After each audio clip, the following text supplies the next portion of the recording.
শাড়ি না পরতে পারলে পরার কি দরকার তাই তো বুঝি না।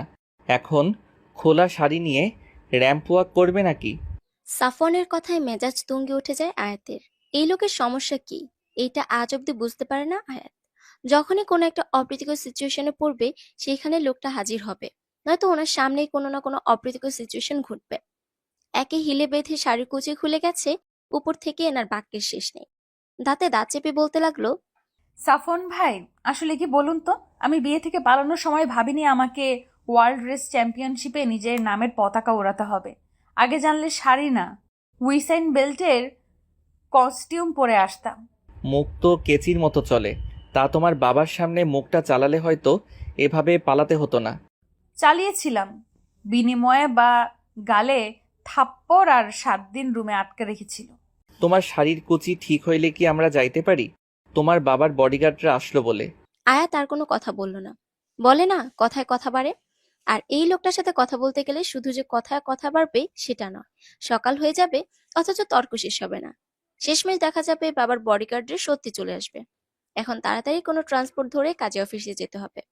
1 ঘন্টা আগেও আয়াত একরকম ভেবেছিল, কিন্তু পুরো উল্টো কাহিনী ঘটে গেল। যাকে দু চোখে সহ্য হয় না তার সাথে এখন পালাতে হচ্ছে। 1 ঘন্টা আগে ক্রমাগত ইফাতকে ফোন দিয়ে যাচ্ছে আয়াত। ফোন ধরা তো দূর, খালি ওয়েটিং বলে যাচ্ছে ফোন অপারেটর মহিলাটা। হাতে সময় খুব কম। আর 4 ঘন্টা পর আয়াতের বিয়ে, একটা বলদের সাথে, রামিম সাহেব, অর্থাৎ আয়াতের বাবার বন্ধুর ছেলের সাথে। অনেকবার রামিম সাহেবকে বুঝাতে চেয়েছে আয়াত, কিন্তু লাভের লাভ কিছুই হয়নি। আয়াত রামিম সাহেবকে জানিয়ে দিয়েছে বিয়ে করলে ইফাতকেই করবে, ও বাদে কাউকে সে বিয়ে করবে না। কিন্তু রামিম সাহেবের এক কথা, উনি বেকার ছেলের সাথে মেয়ের বিয়ে দিবেন না। দরকার হলে ড্রাইভারের সাথে বিয়ে দিতেও রাজি।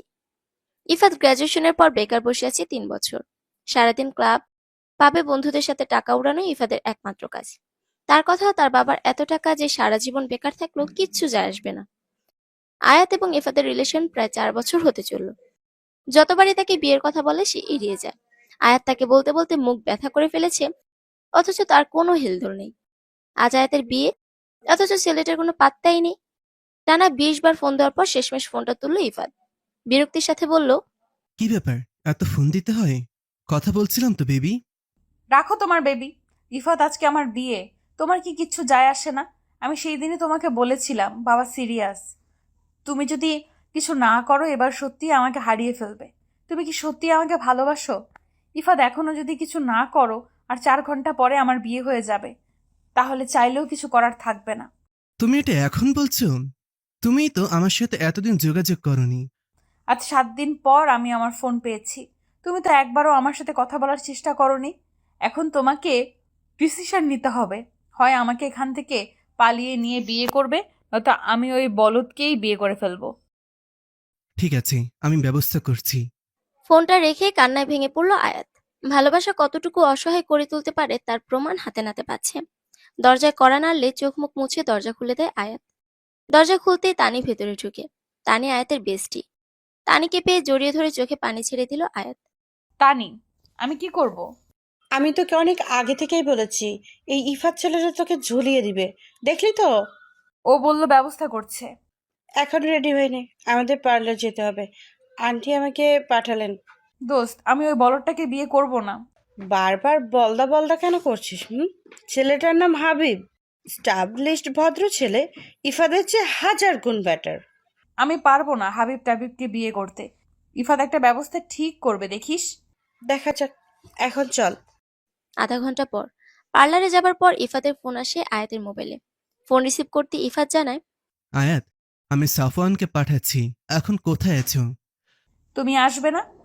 আমি একেবারে কাজে অফিসে যাব। ওখানে আমার শ্বশুরের কাছে স্বাস্থ্যবান বডিগার্ড আছে। সাফওয়ানকে সন্দেহ করবে না। আচ্ছা, আমি গুলশান 1-এর পার্লারে আছি। আমি ঠিকানা এসএমএস করে দিচ্ছি। মিনিট 15 পর সাফওয়ান এসে হাজির পার্লার গেটে। বন্ধুত্বের খাতিরে এই জটের মধ্যে সাফওয়ানকেও জড়াতে হলো। আয়াত আর সাফওয়ানের মাঝে 36-এর আকড়া। যদি আয়াত বলে ডান, তো সাফওয়ানকে বাম বলতেই হবে। আয়াত যতটা এলোমেলো, সাফওয়ান ততটা গুছানো। যতবার তার মুখোমুখি হয়েছে ততবারই একটা ওয়ার্ল্ড ওয়ারের মতো পরিস্থিতি তৈরি হয়েছে। অবশেষে তানির সাহায্যে কোনো মতে সাফওয়ান আয়াতকে নিয়ে পালাতে সক্ষম হয়। এখন আসি বর্তমানে। বর্তমান রাত 8টা বেজে 30 মিনিট। মিরপুর 2-এর কাজী অফিসের সামনে বিগত 1 ঘন্টা যাবৎ দাঁড়িয়ে আছে সাফওয়ান এবং আয়াত। গুলশান থেকে সরাসরি মিরপুর চলে আসে তারা, যাতে বডিগার্ডদের হাতে না পড়তে হয়। অথচ এখনো ইফাদের কোনো খোঁজ নেই। বাহিরে বেঞ্চিতে বসে ঝিম ধরে বসে আছে আয়াত। সাফন ক্রমান্বয়ে ফোন করে চলেছে ইফাতকে, অথচ তার ফোন বেজেই চলেছে, কেউ রিসিভ করছে না। একটা বড় নিঃশ্বাস ফেলে আয়াতের পাশে গিয়ে বসে সাফওয়ান। মেয়েটার মুখটা চুপসে গেছে, যেখানে কিছুক্ষণ আগেও ঝগড়া করছিল, অথচ এখন চুপচাপ মাথা নিচু করে বসে আছে। সারাদিন কিছু পেটে পড়েছে কিনা সন্দেহ। সাফওয়ান পাশে বসতে বলে ওঠে, সাফন ভাই, আমি কি কোনো ভুল করে ফেলেছি? কেন বলো তো?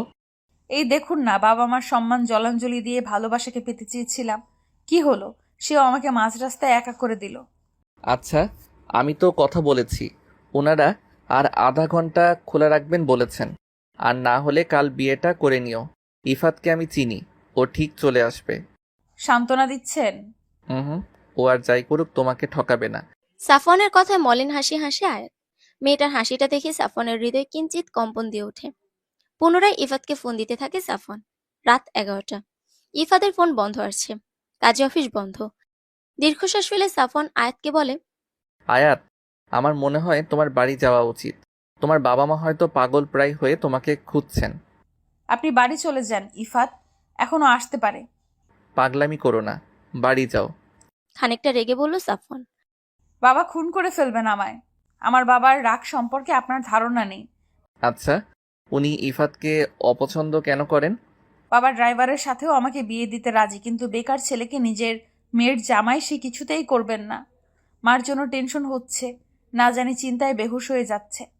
তাহলে এখন কোথায় যাবে? জানি না, তানির বাসায় যেতে পারবো না। রাতে ওর অহেতুক একটা ঝামেলা হবে। এর থেকে আমি একটা হোটেল থেকে নিব। দেখি সকালে কি করা যায়। Are you sure? হুম। একটা সস্তা হোটেলের সামনে দাঁড়িয়ে আছে তারা। এত রাতে কোনো ভালো হোটেলে যাবার মতো ওয়ে নেই, সাথে টাকাও। শুধু যাতায়াতের টাকা, ভোটার আইডি আর কিছু ডকুমেন্টস বাদে আর কোনো টাকা নিয়ে বের হয়নি মেয়েটা। মনটা খচখচ করছে সাফওয়ানের। মেয়েটাকে এভাবে হোটেলে একা ফেলে যেত মন সায় দিচ্ছে না তার। হোটেলের ভেতর যেতে নিলেই সাফওয়ান হাত টেনে ধরে আয়াতের। পিছনে ফিরে চোখে চোখ রাখতেই দৃঢ় কণ্ঠে সাফওয়ান বলে ওঠে, আমি ব্যাচেলর থাকি, এক রুমের চিলে কোঠা, কিন্তু এই হোটেলের থেকে মাছ মাছ better. If you want you can come with me. আমি নিচে বিছানা করে শুতে পারবো। এসব হোটেলে থাকাটা সুবিধার হবে না, প্লিজ কাম। না না, একজন ছেলের সাথে রাতে আমি থাকতে পারবো না। আয়াতের অস্বস্তি দেখে শান্ত গলায় সাফওয়ান বলে, ইউ ক্যান ট্রাস্ট মি। দরকার হলে আমি ছাদেই থাকবো, শুধু ল্যান্ডলর্ডকে নিয়ে একটু সমস্যা। I will handle. রাত অনেক হয়েছে, বাড়ি পৌঁছাতে পৌঁছাতে 12:30 তো বাজবেই। ওই মোটা ষাঁড় ঘুমিয়ে যাবে ততক্ষণে। চলো প্লিজ। অবশেষে আয়াত রাজি হলো। সোডিয়ামের লাইটে পাশাপাশি হেঁটে চলেছে আয়াত সাফওয়ান। দুজনের গন্তব্য এক, কিন্তু লক্ষ্য আলাদা। রেল লাইনের দুটো আলাদা লোহার লাইনের মতো পাশাপাশি হেঁটে যাচ্ছে তারা। জানে না কেউই আগামীতে কি তাদের জন্য অপেক্ষা করছে। রাস্তার পাশের খড়কুটোহীন মানুষেরা বস্তা পেতে ঘুমের প্রস্তুতি নিচ্ছে, তো আরেক দল মানুষ রাত জেগে চেঁচিয়ে সবাইকে সান্ত্বনা দিচ্ছে, ঘুমিয়ে পড়ো, আমরা জেগে আছি। রিক্সা না পেয়ে প্রচুর হাঁটতে হচ্ছে তাদের। হিল পরে পায়ে ঠোসা পড়ে গেছে আয়াতের, আর না পেরে হিল খুলে ফেলল সে। নিচে জিন্স থাকা শাড়িটা খানিকটা উপরে তুলে নিল। হঠাৎ পেছন থেকে দুজন টহল পুলিশের বাঁশির শব্দ এবং চিৎকারে ভয়ে জমে গেল তারা। না জানি কি বিপদ আসতে চলেছে। পুলিশদের একজন চেঁচিয়ে যাচ্ছে, এই, এত রাতে কি একাম করতেছো? এই দাঁড়াও। ভয়ে সাফনের ডান হাত আঁকড়ে ধরে দাঁড়িয়ে পড়ল আয়াত। ধীর গলায় বলতে লাগলো, এখন কি হবে? সারা রাত থানায় কাটাবো নাকি? কিচ্ছু হবে না, তুমি চুপ থাকবে তাহলেই হবে। পুলিশেরা তাদের কাছে এসে একজন সাফনের ঘাড় চেপে ধরল। আরেকজন রক্ষ ফ্যানফ্যানা গলায় বলল, রাত বাজে 11:45। এই রাতে এমনি ঘুরতেছো কেন? নষ্টামের জায়গা পাও না? দুইটা ডান্ডা খাইলে সব পিরিত বাইর হয়ে যাবে। আপনারা আমার কথা বোঝার ট্রাই করেন। আসলে হয়েছে কি? চুপ। আব্দুল, এগোরে এখনই থানায় নিতে হইব। থানার কথা শুনেই আয়াতের হাত পা ঠান্ডা হতে লাগলো। হড়হড় করে বলতে লাগলো, থানায় কেন? আমরা তো বাসার দিকে যাচ্ছি, ঘুরতে বেরিয়েছিলাম। রিক্সা না পাওয়ায় দেরি হয়ে গিয়েছে। ট্রাস্ট আস, আমরা কোনো নষ্টামি করতেছি না। ওই মাইয়া, তুমি রাত 11:45 বিয়ার সারি পুরা ঘুরতে বেরিয়েছো? না মানে? আচ্ছা, আমাদের ছেড়ে দেবার জন্য মালপানি কত নিবেন? দেখছো শফিক, আমাদের ঘুষ দেয়, কত বড় সাহস! এবার এগোরে থানায় নিতেই হইব, চল। রাত 12:15। থানায় ইন্সপেক্টরের সামনে বসে আছে সাফওয়ান এবং আয়াত। একটু পরপর অগ্নিদৃষ্টি দিচ্ছে আয়াত সাফওয়ানকে। তখন ওয়াকি টকিতে কথা বলে ওদের থানায় নিয়ে আসে কনস্টেবল শফিক এবং আব্দুল। ইন্সপেক্টর মেহরাব হাতে তর্জনী দিয়ে টেবিলে ক্রমাগত টকটক শব্দ করে যাচ্ছেন, সাথে একবার আয়াতের দিকে আর একবার সাফওয়ানের দিকে তাকাচ্ছেন। গলা ছেড়ে এবার বললেন, কেস কি? এত রাতে বাইরে কি করছিলেন আপনারা? স্যার, নষ্টামি করতেছিল। বললাম না, হাতে নাতে ধরেছি। উপরে ঘুষ দেবার চাই। তোমাকেই জিজ্ঞেস করেছে আবুল। না তো, একটু ঠান্ডা থাকো। বলেন মিস্টার। জি সাফওয়ান, সাফওয়ান ইসলাম। আসলে হয়েছে কি, আমরা পালিয়ে বিয়ে করতে চেয়েছিলাম, কিন্তু কাজে অফিস বন্ধ থাকায় বিয়ে করতে পারিনি। আয়াতের কথা শুনে হতবাক হয়ে আয়াতের দিকে তাকায় সাফওয়ান। এই মেয়ে তাকে একটা ঝামেলায় ফেলবে। অবশ্য এটা নতুন না, এর আগেও মেয়েটি এইভাবেই ঝামেলায় ফেলেছে। আয়াতের হাতে চিমটি কাটতে আয়াত উহ করে চেঁচিয়ে ওঠে। উফ, ওনারা পুলিশ, ওনাদের কাছে লুকিয়ে লাভ নেই। ওনারা আমাদের হেল্প করতে পারবে। আসলে হয়েছে কি স্যার, আমরা দুজন দুজনকে খুব ভালোবাসি, কিন্তু আমার বাবা ওর প্রফেশন আর গরিবের জন্য ওকে মেনে নেননি। আজ আমাকে একটা বলদের সাথে জোর করে বিয়ে দিয়ে দিচ্ছিল, তাই আমি পালিয়ে আসি। আমার বাবাকে চিনবেন, Ramim Rahman, retired major general. আমি তার একমাত্র মেয়ে। সাফান তো অনেক গরিব, তাই বাবা ওর সাথে আমার বিয়ে দিবেন না। এই যে দেখুন, আমার ভোটার আইডি সব আছে, আমরা আজই বিয়ে করতাম। সাফওয়ান হাঁ করে আয়াতের অভিনয় দেখে যাচ্ছে। জাতীয় পুরস্কার বিজয়ী অভিনেত্রীর মতো অভিনয় করছে মেয়েটি। কি নিপুণভাবে কাঁদছে।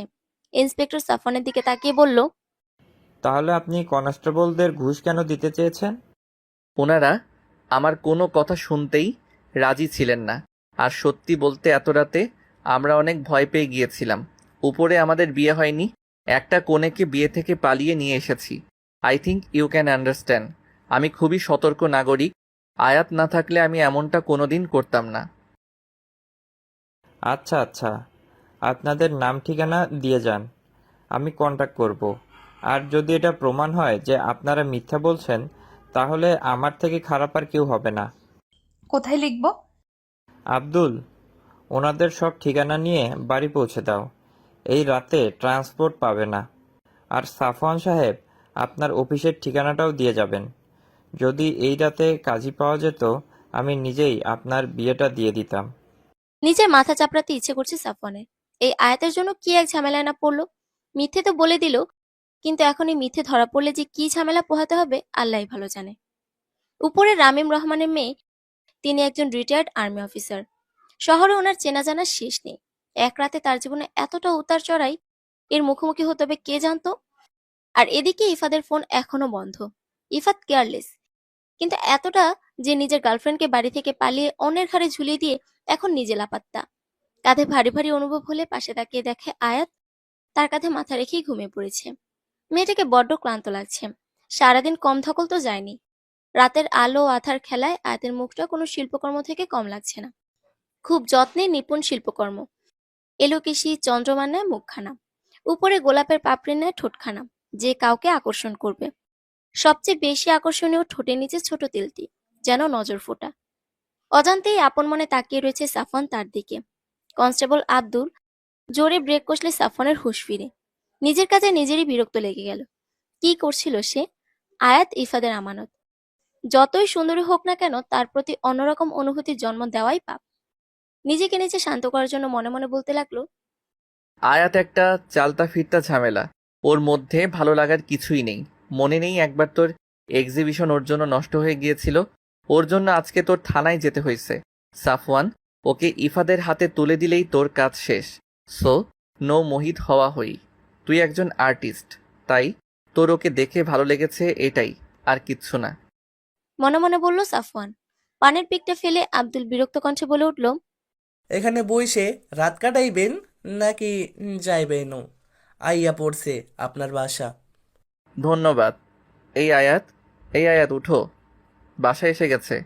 আয়াতকে নাড়াচাড়া দেওয়ার পর অবশেষে বিরক্তি এবং ঘুম ঘুম গলায় বলে ওঠে, কি হয়েছে? আর একটু ঘুমাইতে দাও, তুমিও ঘুমাও। ধুর, উঠো না, বাসা চলে আসছে তো। কে শুনে কার কথা? আয়াত তো বেঘরে ঘুম। উপায়ন্ত না পেয়ে আয়াতকে কোলে করে নিয়ে ওঠা লাগলো সাফওয়ানের। দোয়া পড়তে পড়তে পাঁচতলায় উঠল সে। বাড়িওয়ালা দেখলে একটা কেলেঙ্কারি হয়ে যাবে। যদিও ঘড়ির কাঁটা 2টার ঘরে এসে পড়েছে, তবুও বলা যায় না ওই লোকের ভরসা নেই। কোনো মতে আয়াতকে নিচে বসিয়ে দরজার লক খুলে সে। একটা মেয়েকে কোলে নিয়ে 5 তলা ওঠা চারটেখানি কথা না। যদিও আয়াতের ওজন তুলার মতো, তাও। আয়াতকে বেডে শুয়ে ফ্রেশ হতে চলে গেল সাফওয়ান। আজকে দিনটা খুব ধকলের ছিল। দুপুরের পর থেকে খাবারের কোনো পেটে পড়েনি। কালকে সকাল 8টায় অফিস আছে। এখন না ঘুমালে কালকে জম্বি হয়ে যেতে হবে। ফ্রেশ হয়ে একটা নীল 3/4 প্যান্ট আর কালো টি শার্ট পরে নিল সাফওয়ান। আয়াত বেঘরে ঘুমাচ্ছে। ওর উপর হাতি হাঁটলেও টের পাবে কিনা সন্দেহ। অবশ্য মেয়েটিও না খাওয়া। অনেকবার সেধেছিল সাফওয়ান, কিন্তু খায়নি। ওর উপর কতটা প্রেসার যাচ্ছে সেটা না বললেও বুঝতে বাকিনি সাফওয়ানের। চঞ্চল মেয়েটি নিজের কষ্টগুলো হাসির মাঝে লুকিয়ে রেখেছে। বাবা মাকে না বললে ভালোবাসার খাতিরে ছুটে এসেছে, কিন্তু সেই ভালোবাসাও কথা রাখেনি। রুমে এক বিন্দু জায়গা নেই শোয়ার। সাফওয়ানের পেন্টিং আর ক্যানভাসে ফ্লোর ভর্তি। শরীর ভেঙে যাচ্ছে এখন। এগুলো গোছানো একটা এভারেস্ট অভিযানের কাজ হবে। তাই উপায়ন্তর না পেয়ে ছাদে চলে যায় সে। আজ রাত নির্ঘুমই কাটবে, বোঝা যাচ্ছে। ব্যঞ্জন অ্যাডভান্স ধরিয়ে বাহিরে নজর দিল সে। খারাপ স্বভাবের এই একটাই আছে তার, সিগারেট খাওয়া। নিকোটিন সব খারাপের মধ্যে একটি ভালো কাজও করে, তাহলেই স্নায়ু শান্ত করে। আর আর্টিস্ট মানুষদের এটা খুব দরকার। সাফনের জীবনটা খুব এলোমেলো। আয়াত যেন এই এলোমেলো জীবনে আরো ঝড় এনে দিয়েছে। আর্টিস্ট হবার ঘর ছেড়ে শহরে আসে সে, কিন্তু অভাবের শহরে শখের দাম নেই। পড়াশোনায় ভালো হয়, একটা 17,000-এর চাকরি ম্যানেজ তো হয়ে গেছে, কিন্তু 17,000-এ ঢাকা শহরে কি হয়? সকাল 8টা থেকে রাত 7টা অবধি চাকরি করে এসে রাতে নিজের কল্পনার দুনিয়াতে তুলি ঘোরায় সে। 2-3টা আর্ট গ্যালারিতে আঁকাও দিয়েছে, তাতে বেশ একটা লাভও হয়নি। একবার তো এক্সিবিশনও পেয়েছিল, কিন্তু ওই আয়াতের জন্য সব আর্টগুলো নষ্ট হয়ে গিয়েছিল। তারপর থেকে মেয়েটাকে সাফওয়ানের সহ্য হয় না। অতীতের পাতা উল্টাতে উল্টাতে কখন সকাল হয়ে গেছে খেয়ালই নেই সাফওয়ানের। সকাল 6টা। রুমের দিকে হাঁটা দেয় সাফওয়ান। চিলে কোঠা আর ছাদ পাশাপাশি। একটা দরজা দিয়ে ঢোকা যায়। দরজাটা খুলতেই মুহূর্তেই শিরদাঁড়া দিয়ে শীতল রক্ত বয়ে গেল সাফওয়ানের। ধরাম করে দরজা বন্ধ করে দিল সে। আয়াত তখন বেঘরে ঘুম, শাড়ি এলোমেলো, আঁচলের কোনো হদিশ নেই। সাদা ধবধবে পেটটা উন্মুক্ত। মেয়েটা এত কেয়ারলেস কিভাবে হতে পারে? ঘুমে কারো শাড়ি এতটা এলোমেলো হয়ে যেতে পারে? দরজাটা আটকিয়ে পুনরায় ছাদে চলে এসেছে সাফওয়ান। চোখ বন্ধ করলে এখনো আয়াতের প্রতিচ্ছবি ভাসছে। এই প্রথম কোনো নারীকে এতটা কাছ থেকে দেখেছে সে। এত সুন্দর নারীও হতে পারে? যেন ভাস্করের নিপুণ হস্তের শিল্পকর্ম। মাঝে মাঝে ছেলেদের পক্ষেও নিজেকে আটকানো কঠিন হয়ে পড়ে। আর সব থেকে আকর্ষণীয় ছিল নাভির পাশের গাঢ় তিলটি। যে কোনো ছেলের মাথা ঘোরানোর জন্য সেটা যথেষ্ট। ছাদের পানের নলটি ছেড়ে মাথা ঢুকিয়ে বেশ কিছুক্ষণ বসে রইল সাফওয়ান। একই সকাল। উপরে কালকে রাতে বেশ শিশির পড়েছিল। পানিটা বেশ ঠান্ডা। এখন এই ঠান্ডা পানি থেরাপি তাকে কুচিন্তা থেকে রক্ষা দিতে পারবে। বেশ কিছুক্ষণ পর ঘড়ির দিকে তাকিয়ে দেখলো 7টা বাজতে চলেছে। মাথায় ভেজানোর কারণে অর্ধেক শরীর এমনিতেই ভিজে গেছে। এবার ভেতরে যেতেই হবে। এখন না বের হলে অফিসে লেট হয়ে যাবে। মিনিট 20 জোরে জোরে করা নাড়লে আয়াতে সাড়া পায় সে। বেশ দৃঢ় কণ্ঠে বলে, আঁচলটা ঠিক করো, আমি ভেতরে আসছি। সকাল সকাল এমনিতেই জটলা পেকে থাকে আয়াতের মাথায়। উপরে মনে হচ্ছে মাথায় কেউ হ্যামার দিয়ে বেশ কিছুক্ষণ তবলা বাজিয়েছে। আশেপাশে দৃশ্য দেখে হাবলার মতো বেশ কিছুক্ষণ বসেছিল সে। কাল রাতে পুলিশের গাড়িতেই ঘুমিয়ে পড়েছিল। তারপর কিছু মনে নেই তার। চোখটা চারিদিকে ঘুরালে খেয়াল করে পুরনো একটি স্টোর রুমের মতো ঘরের চৌকির মতো বেডে বসে আছে সে। রুমের দেয়ালের রং খসে গেছে। লাস্ট হয়তো 3 বছরের একবারও রং করা হয়নি। তার মানে এটা সাফওয়ানের চিলে কোঠার রুম। এবার ধীরে ধীরে বাস্তবে ফিরে আয়াত বুঝতে পারে রাতে সাফওয়ান এখানেই তাকে নিয়ে এসেছিল। রুমটা খুব ছোট। একপাশে একটা 3rd হ্যান্ড স্টিলের আলমারি, তার পাশে একটা কম দামি ছোট্ট টেবিল, তাতে রং তুলি স্কেচবুক এলোমেলো করে পড়ে রয়েছে। ঘরে দক্ষিণ দিকে বেশ বড় জানালা। জানালা দিয়ে আকাশ স্পষ্ট দেখা যাচ্ছে। সাথে গাড়ির হর্নও শোনা যাচ্ছে। মানে বাড়িটা রোডের খুব কাছে। সারা ঘর অগোছালো, কিন্তু নোংরা নয়। ফ্লোরে সাফনের পেইন্টিং এবং ফাঁকা ক্যানভাস ভর্তি। জানালার ঠিক পাশে একটা ঘুণ ধরা আলনা আছে, তাতে সাফনের নোংরা কাপড় রাখা। ঘরটা পর্যবেক্ষণ শেষ হলে শুনতে পায় সাফন কড়া নেড়েই যাচ্ছে। সাফন যখন কথাটা বলে তখন নিজের দিকে তাকে নিজে লজ্জা পেয়ে যায় সে। রাতে অস্বস্তির জন্য কখন আঁচল খুলে ফেলেছিল খেয়ালই নেই তার। কোনো মতে শাড়িটি দিয়ে নিজেকে পেঁচিয়ে সাফওয়ানকে ভেতরে আসতে বলে সে। সাফওয়ান একবারও আয়াতের দিকে না তাকিয়েই আলমারির কাছে চলে যায়। শার্ট প্যান্ট বের করে ওয়াশরুম ছুট লাগানোর সময় পিছন থেকে আয়াত ডাকলে বাধ্য হয়ে আয়াতের দিকে তাকায় সে। আমাকে আপনার একটা টি শার্ট দিবেন? আমার কাছে পরার মতো কোনো জামা নেই শাড়ি বাদে। আলমারি খোলাই আছে, নিও নিও, আমার লেট হচ্ছে। বলেই ওয়াশরুমে ঢুকে ধাম করে দরজা লাগিয়ে দিল সাফওয়ান। এলোমেলো চুল, ঘুম ঘুম চাহানি আর লাল হয়ে থাকা গাল দেখে কয়েকবার হার্টবিট মিস হয়েছে সাফওয়ানের। এই মেয়েকে খুব দ্রুত ইফাদের হাতে তুলে দিতে হবে, নয়তো পাগল হয়ে যাবে সাফওয়ান। সকাল 11টা। আয়াত জানালার পাশে দাঁড়িয়ে আছে, মনটা তার ভালো নেই। তানের কাছে সকালে ফোন দিয়েছিল। তানের কাছ থেকে জানতে পারে রামিম সাহেব তাকে অনেক কথা শুনিয়েছেন।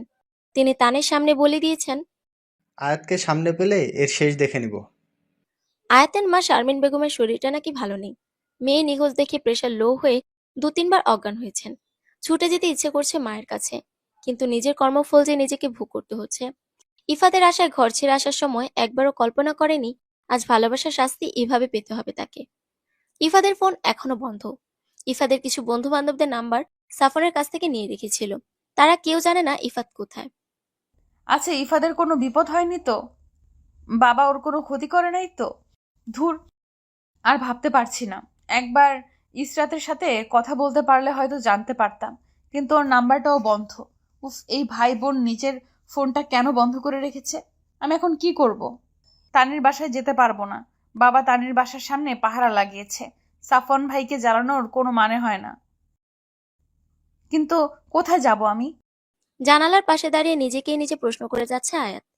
সামনে যে ডেড এন্ড, যাওয়ার পথটুকু খুঁজে পাচ্ছে না।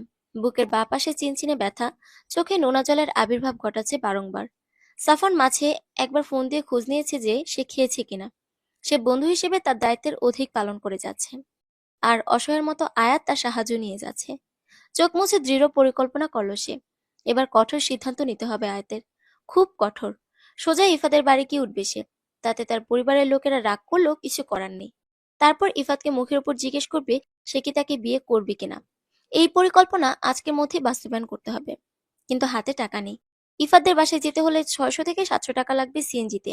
সেই টাকাটা হাতে নেই। সাফওয়ান আসলে তাকে পরিকল্পনার কথাটি জানাতে হবে। পাশের দোকান থেকে পরোটা ডাল দিয়ে গেছে সাফওয়ান।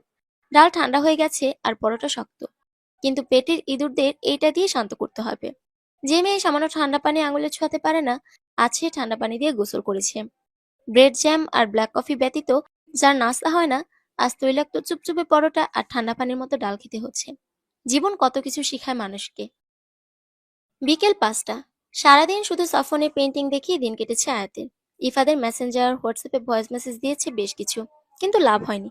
কেঁদে কেঁদে মাথা ধরে আসলে ছাদে রাখা সাফনের ছোট স্টপে প্রথম কফি বানানো ট্রাই করেছে।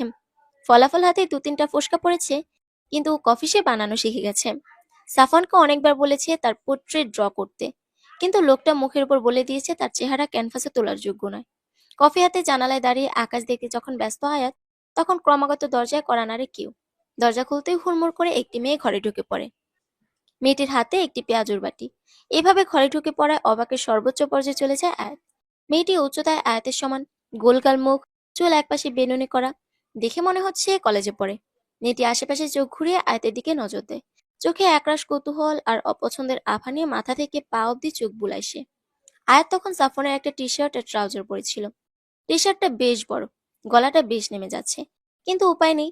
বিয়ের শাড়ি আর জিন্স বাদে পরিধানের কোনো কাপড় তার নেই। কর্কশ কণ্ঠে প্রশ্ন ছুড়ে মেয়েটি আয়াতকে। কে তুমি? সাফওয়ান ভাইয়া জামা পরে আছো কেন? আমি কি আমি কি হলো বলো? তোমাকে বলবো কেন? আগে বলো তুমি কে? আমি মায়া, এই বাড়ি আমার বাবার। তুমি কে বলো না তো বাবাকে বলে দেবো।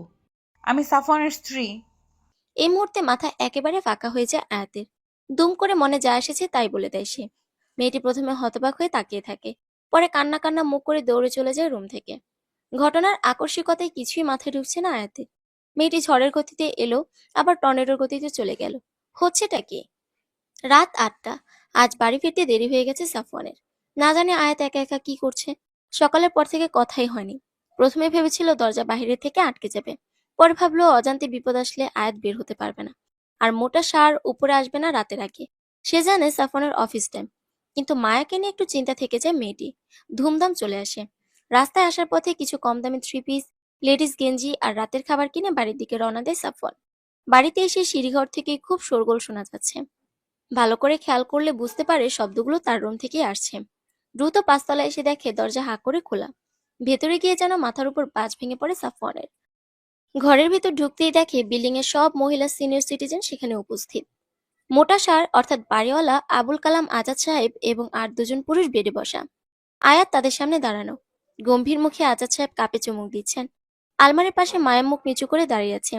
যেখানে বাঘের বল সেখানেই সন্ধ্যা হয়। এখন সাফনের মাথায় রীতিমতো ঘুরপাক খাচ্ছে একটাই চিন্তা, এত রাতে বাড়ি ছাড়া হলে কোথায় যাবে। ভিড় ঠেলে আয়তের কাছে যেতেই এক মহিলা কর্কশ কণ্ঠে বলে উঠল, তোর দ্বারা এমন কিছু আমরা কিছুতেই আশা করিনি সাফওয়ান। ভেবেছিলাম তুই একটা ভালো ছেলে। সাফওয়ান একটা ঢোক গিলে বলে, কি হয়েছে আন্টি? কি করেছি আমি? আজাদ সাহেব এবার উঠে দাঁড়িয়ে সাফওয়ানের সামনে এসে গলা খাকারি দিয়ে বললেন, আমি আশা করি নাই তুমি এমন কাজ করবা। ভাবছিলাম তুমি আমার ছেলের মতো, কিন্তু বৌমারে ঘরে আনছো, অথচ আমাদের একবারও জানাইলা না। সে তো মায়া আসছিল বলেই আমি জানতে পারছি। মেয়েটা একটা জামাও নাই, ও তোমার জামা পরে আছে। দুপুরে পরোটা আর ডাল খাইছে। আমাকে বললে খাবার পাঠিয়ে দিতাম। যাকগে বৌমা, তুমি কিন্তু সংকোচ করবা না। তোমার এই আমজাদ চাচা আছেন, তুমি আমার কাছে মায়ার মতোই, তাই কোনো অসুবিধাতে আমাকে স্মরণ করবা। সাফওয়ান আসছে, আমরা এখন যাই, চলেন আপনারা। জি চাচা। আর সাফওয়ান, বিয়ে টিয়ে করছো, এখন আর একা না তুমি। তোমার ঘরে একটা বউ আছে, তাই এখন থেকে দায়িত্ববান পুরুষ হতে চেষ্টা করো। ব্যাচেলার জীবন কিন্তু শেষ। আজাদ সাহেবের কথা মাথার উপর দিয়ে গেল সাফওয়ানের। হাঁ করে একবার আয়াতের দিকে আর একবার বাকিদের দিকে দেখছিল। আয়াত এনাদের কি এমন বলল সবাই আয়াতকে এতটা স্নেহ করছে? উপরে মোটা সার, যে কিনা সাফওয়ানের সাথে সারাটা ক্ষণ ভাড়া ভাড়া করে মাথা খারাপ করে দেয়, সে আয়াতকে বোমা বোমা করে তুলো তুলো করছেন। আয়াতের পরনে একটা নীল জামদানি শাড়ি, যা আয়াতের নয়। তার মানে বিল্ডিং এর একজন আন্টি পড়তে দিয়েছেন। হচ্ছেটা কি? আন্টিরা সবাই আয়াতকে নতুন সংসারে যাবতীয় টিপস দিয়ে যাচ্ছেন। সাফন ফ্রেশ হয়ে সাদা টি শার্ট আর নেভি 3/4 প্যান্ট পরে নিল। আন্টিরা যাবার পর আয়াত যেন হাফ ছেড়ে বাঁচল। দরজা লাগিয়ে পেছনে ফিরতে দেখে সাফন তোয়ালে দিয়ে ভেজা চুল মুছে যাচ্ছে। ভেজা চুলগুলো কপালে লেপ্টে আছে। টি শার্টটা বুকের সাথে যেন মিশে আছে। 6 ফিট লম্বা, সুঠাম দেহি পুরুষ। 3/4 প্যান্ট পরায় পায়ের খানিকটা দেখা যাচ্ছে। ভেজা পায়ের পশমগুলো লেপ্টে আছে। না চাইতেও চোখ তার দিকে আটকে আছে। ছেলেটার মধ্যে কি যেন একটা আছে। এভাবে দেখলে তো নজর টিকা দিয়ে হাঁটতে হবে। সাফনের কথায় হুঁশ ফিরে আয়াতের, সঙ্গে সঙ্গে অন্যদিকে চোখ সরিয়ে নেয়। লজ্জায় মাথা কাটা যাবার মতো অবস্থা। মনে মনে বলল, আল্লাহ, মাটিটা ফাঁক করো, ঢুকে যাই। আয়াতের কাজে সাফনের খুব হাসি পাচ্ছে। টেবিলে রাখা ব্যাগটা এগিয়ে দিয়ে বলল, এখানে কিছু জামা কাপড় আছে আর খাবার নিয়ে এসেছি। আচ্ছা, তুমি বিল্ডিং এর লোকদের কি এমন বলেছো যে তারা তোমায় মাথায় তুলে রেখেছে? ওইটা আসলে হয়েছে কি, 1.5 ঘন্টা আগে মায়া চলে যাবার পর থেকে একা একা বোর হচ্ছিল আয়াত, তাই ঘুমিয়ে পড়েছিল সে। হঠাৎ খুব জোরে দরজা ধাক্কা দিলে লাফ দিয়ে ওঠে সে। মনে হচ্ছিল ঘরে ডাকাত পড়েছে। ধীর পায়ে দরজা খুলতেই হুড়মুড়িয়ে একদল মহিলা আর 3 জন মধ্যবয়স্ক পুরুষ ঢুকে পড়ল। আকর্ষিতভাবে এত মানুষ ঘরে ঢুকে পড়ে আয়াত ভয়ে সিটিয়ে যায়। সবাই থেকে মাথা থেকে পা অব্দি এমন ভাবে দেখছেন যেন একটা চিড়িয়াখানা জন্তু দেখছে। তাদের মধ্য থেকে মায়ের সামনে এসে একজন মোটা ভুঁড়ি এবং রাজকীয় গোফদারি পুরুষকে বলতে লাগলো, এই যে সে চোর, বলেছি না সাফওয়ান ভাইয়ের কাপড় পরে আছে, আবার বলছে সাফওয়ান ভাইয়ের স্ত্রী। হয়েছে, এবার তুমি চুপ করে থাকতে পারো। তাদের কথোপকথনে বুঝতে বাকি রইল না ইনিই বাড়িওয়ালা। এই লোকটাকেই সাফওয়ান মোটা সার বলে। মানুষের চেহারা একটু সারের মতোই, গোলগাল মুখ, রাগি রাগি চোখ, ঠোঁটের উপরে রাজকীয় গোফ। মানুষটার উচ্চতা খুবই কম, কিন্তু বিশাল আকার দেহ। দেহ না, ভুঁড়ি। লোকটা এগিয়ে এসে আয়াতের সামনে দাঁড়ান, তারপর রাগী কণ্ঠে বলেন, তুমি কে? এখানে কি করো? আমি কি? আমি? আমি কি? আমি সাফওয়ানের বউ। তোতলা নাকি? না না। আমি তো জানি সাফওয়ান অবিবাহিত, ব্যাচেলর। কবে হলো তোমাদের বিয়ে? আঙ্কেল, আসলে আমরা কালকে পালিয়ে বিয়ে করেছি। হ্যাঁ। জি, পালিয়ে বিয়ে করেছি। আসলে আমাদের সম্পর্ক 4 বছরের। বাবা কাল জোর করে আমার বিয়ে দিতে চেয়েছিল। সাফওয়ান তো ভালো চাকরি করে না, তাই সাফওয়ানকে মেনে নেননি আঙ্কেল। কি করব বলুন, উপায় ছিল না আমাদের, তাই আমরা পালিয়ে বিয়ে করেছি। আমার কাছে কোনো কাপড়ও নেই, তাই সাফওয়ানের কাপড় পরেছি। আমি বাধ্য করেছিলাম সাফওয়ানকে, এখানে সাফওয়ানের কোনো দোষ নেই। বলেই কান্না করতে লাগলো আয়াত। আয়াতের কান্না রামিম সাহেব ব্যতীত যে কোনো মানুষকে গলিয়ে দেবার ক্ষমতা রাখে। আজাদ সাহেব আয়াতের মাথায় হাত রেখে নরম স্বরে বলেন, কিন্তু মা, কাজটি কি তুমি ভালো করেছো? তোমার বাবা মা কতই না কষ্ট পেয়েছেন বলো। আঙ্কেল, যদি আমার হাতে উপায় থাকতো আমি কি এরকম করতাম বলুন? তবে আমার দৃঢ় বিশ্বাস বাবা মা ঠিক একদিন আমায় বুঝবে, দেখবেন। বলতে বলতে গলা ধরে এসেছে আয়াতের। আসলেই কি রামিম সাহেব বুঝতে পারবে তাকে? যদি রামিম সাহেব বিয়ে দেবার জন্য এতটা অস্থির না হতেন, তবে কি আজ এভাবে পালিয়ে আসতে হতো তাকে? মা, তুমি আমার সাথে আসো। আমার একটা শাড়ি আছে, ওইটা পরবে। নতুন বউ, এভাবে টি শার্ট পরা মানায় না। এক আন্টির কথায় দেন ভাঙে আয়াতের। তারপর আন্টি আয়াতকে শাড়ি পরিয়ে দেন। আয়াত সবার জন্য কফি বানায়। একটা আড্ডার আমেজ তৈরি হয়। মায়া মুখ কালো করে এক জায়গায় দাঁড়িয়ে থাকে। আয়াতের বুঝতে বাকি নেই মেয়েটা তাকে চরম অপছন্দ করে। ঢাকার ব্যতিব্যস্ততার মাঝে কোনো অপরিচিত মানুষও এতটা আন্তরিক হতে পারে, এটা যেন কল্পনার বাহিরে আয়াতের জন্য। মানুষগুলোকে মিথ্যে বলতে একদম ভালো লাগছে না তার, কিন্তু করারও কিছু নেই, নয়তো সাফনকে ঘরছাড়া হতে হবে। ফ্ল্যাশব্যাক শেষ হলে দেখে সাফন হাঁ করে তার দিকে তাকিয়ে রয়েছে। তুড়ি দিয়ে হাত নাড়িয়ে বলে, কি হলো? এইভাবে ক্যাবলাকান্তের মতো কি দেখছেন? তুমি অভিনেতা হলে কিন্তু ভালো নাম কামাতে পারতে, তা তো আমি জানি। কিন্তু মিথ্যে কথা না বললেই পারতে।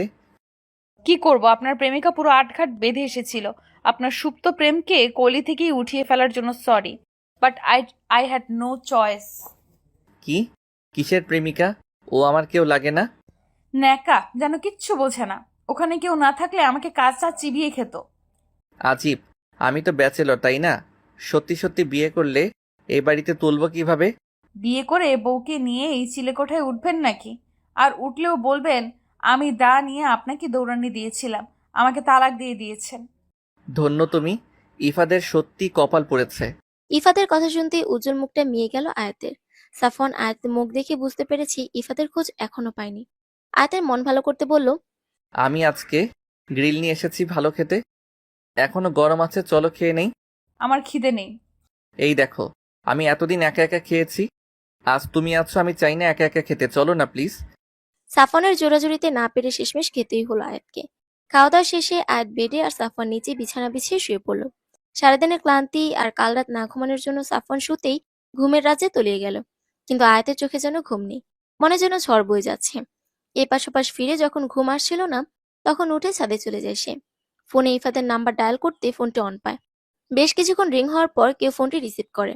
আয়াত হ্যালো বলতেই শুনতে পায় একজন মহিলা কণ্ঠ। অপর পাশে মানুষটি বলে, হ্যালো, কাকে চান? আমি আয়াত। আপনি কে বলছেন? আপনি কি পেশেন্টের কেউ হন? পেশেন্ট মানে? কাপা কাপা গলায় প্রশ্ন করে আয়াত। তখন অপর পাশ থেকে শুনতে পায়, আমি মেডিকেল হাসপাতাল থেকে বলছি। মোবাইলটি পেশেন্টের সাথে পাওয়া গেছে, কিন্তু ওনার যে অবস্থা, তাই আমি মোবাইলটা আমার কাছে রেখেছি। পেশেন্ট বলতে কি হয়েছে ওর? উনি একটা ছোট অ্যাক্সিডেন্ট করেছেন, দুটো বোন ফ্র্যাকচার হয়েছে। আজ 2 দিন হয়েছে উনি এখানে অ্যাডমিট। ওনার সাথে কোনো আত্মীয় বা পরিবারের কেউ আসেননি। আমি আজকে মোবাইলটা অন করলাম যাতে কেউ ফোন করলে জানাতে পারি। এটা কোন মেডিকেল? ঢাকা মেডিকেল। ও ভালো আছে তো? হ্যাঁ, টেনশনের কোনো কারণ নেই, 1 মাসের মধ্যে নর্মাল হয়ে যাবে। ঠিক আছে, ও কি ঘুমাচ্ছে? হ্যাঁ, ওনার তো রেস্ট দরকার। বেশ, আমি কাল সকালেই আসবো, আপনি ফোনটা রিসিভ করবেন প্লিজ। আচ্ছা। ফোনটা রেখে কান্নায় ভেঙে পড়ে সে। যেটার ভয় পাচ্ছিল ঠিক সেটাই হয়েছে। ইফাত এত বড় একটা বিপদে ছিল, আর সে কিনা জানতোই না, কি ভুলটাই না বুঝেছিল। সকাল হতেই ঢাকা মেডিকেলে যেতে হবে, নয়তো সত্যি দেরি হয়ে যাবে। সারা রাত দুশ্চিন্তাতেই কাটিয়ে দিল। ঘুম যেটুকু এসেছিল তাও পালিয়ে গেছে। না জানি ইফাতকে কি অবস্থায় দেখবে। সকাল 5টা।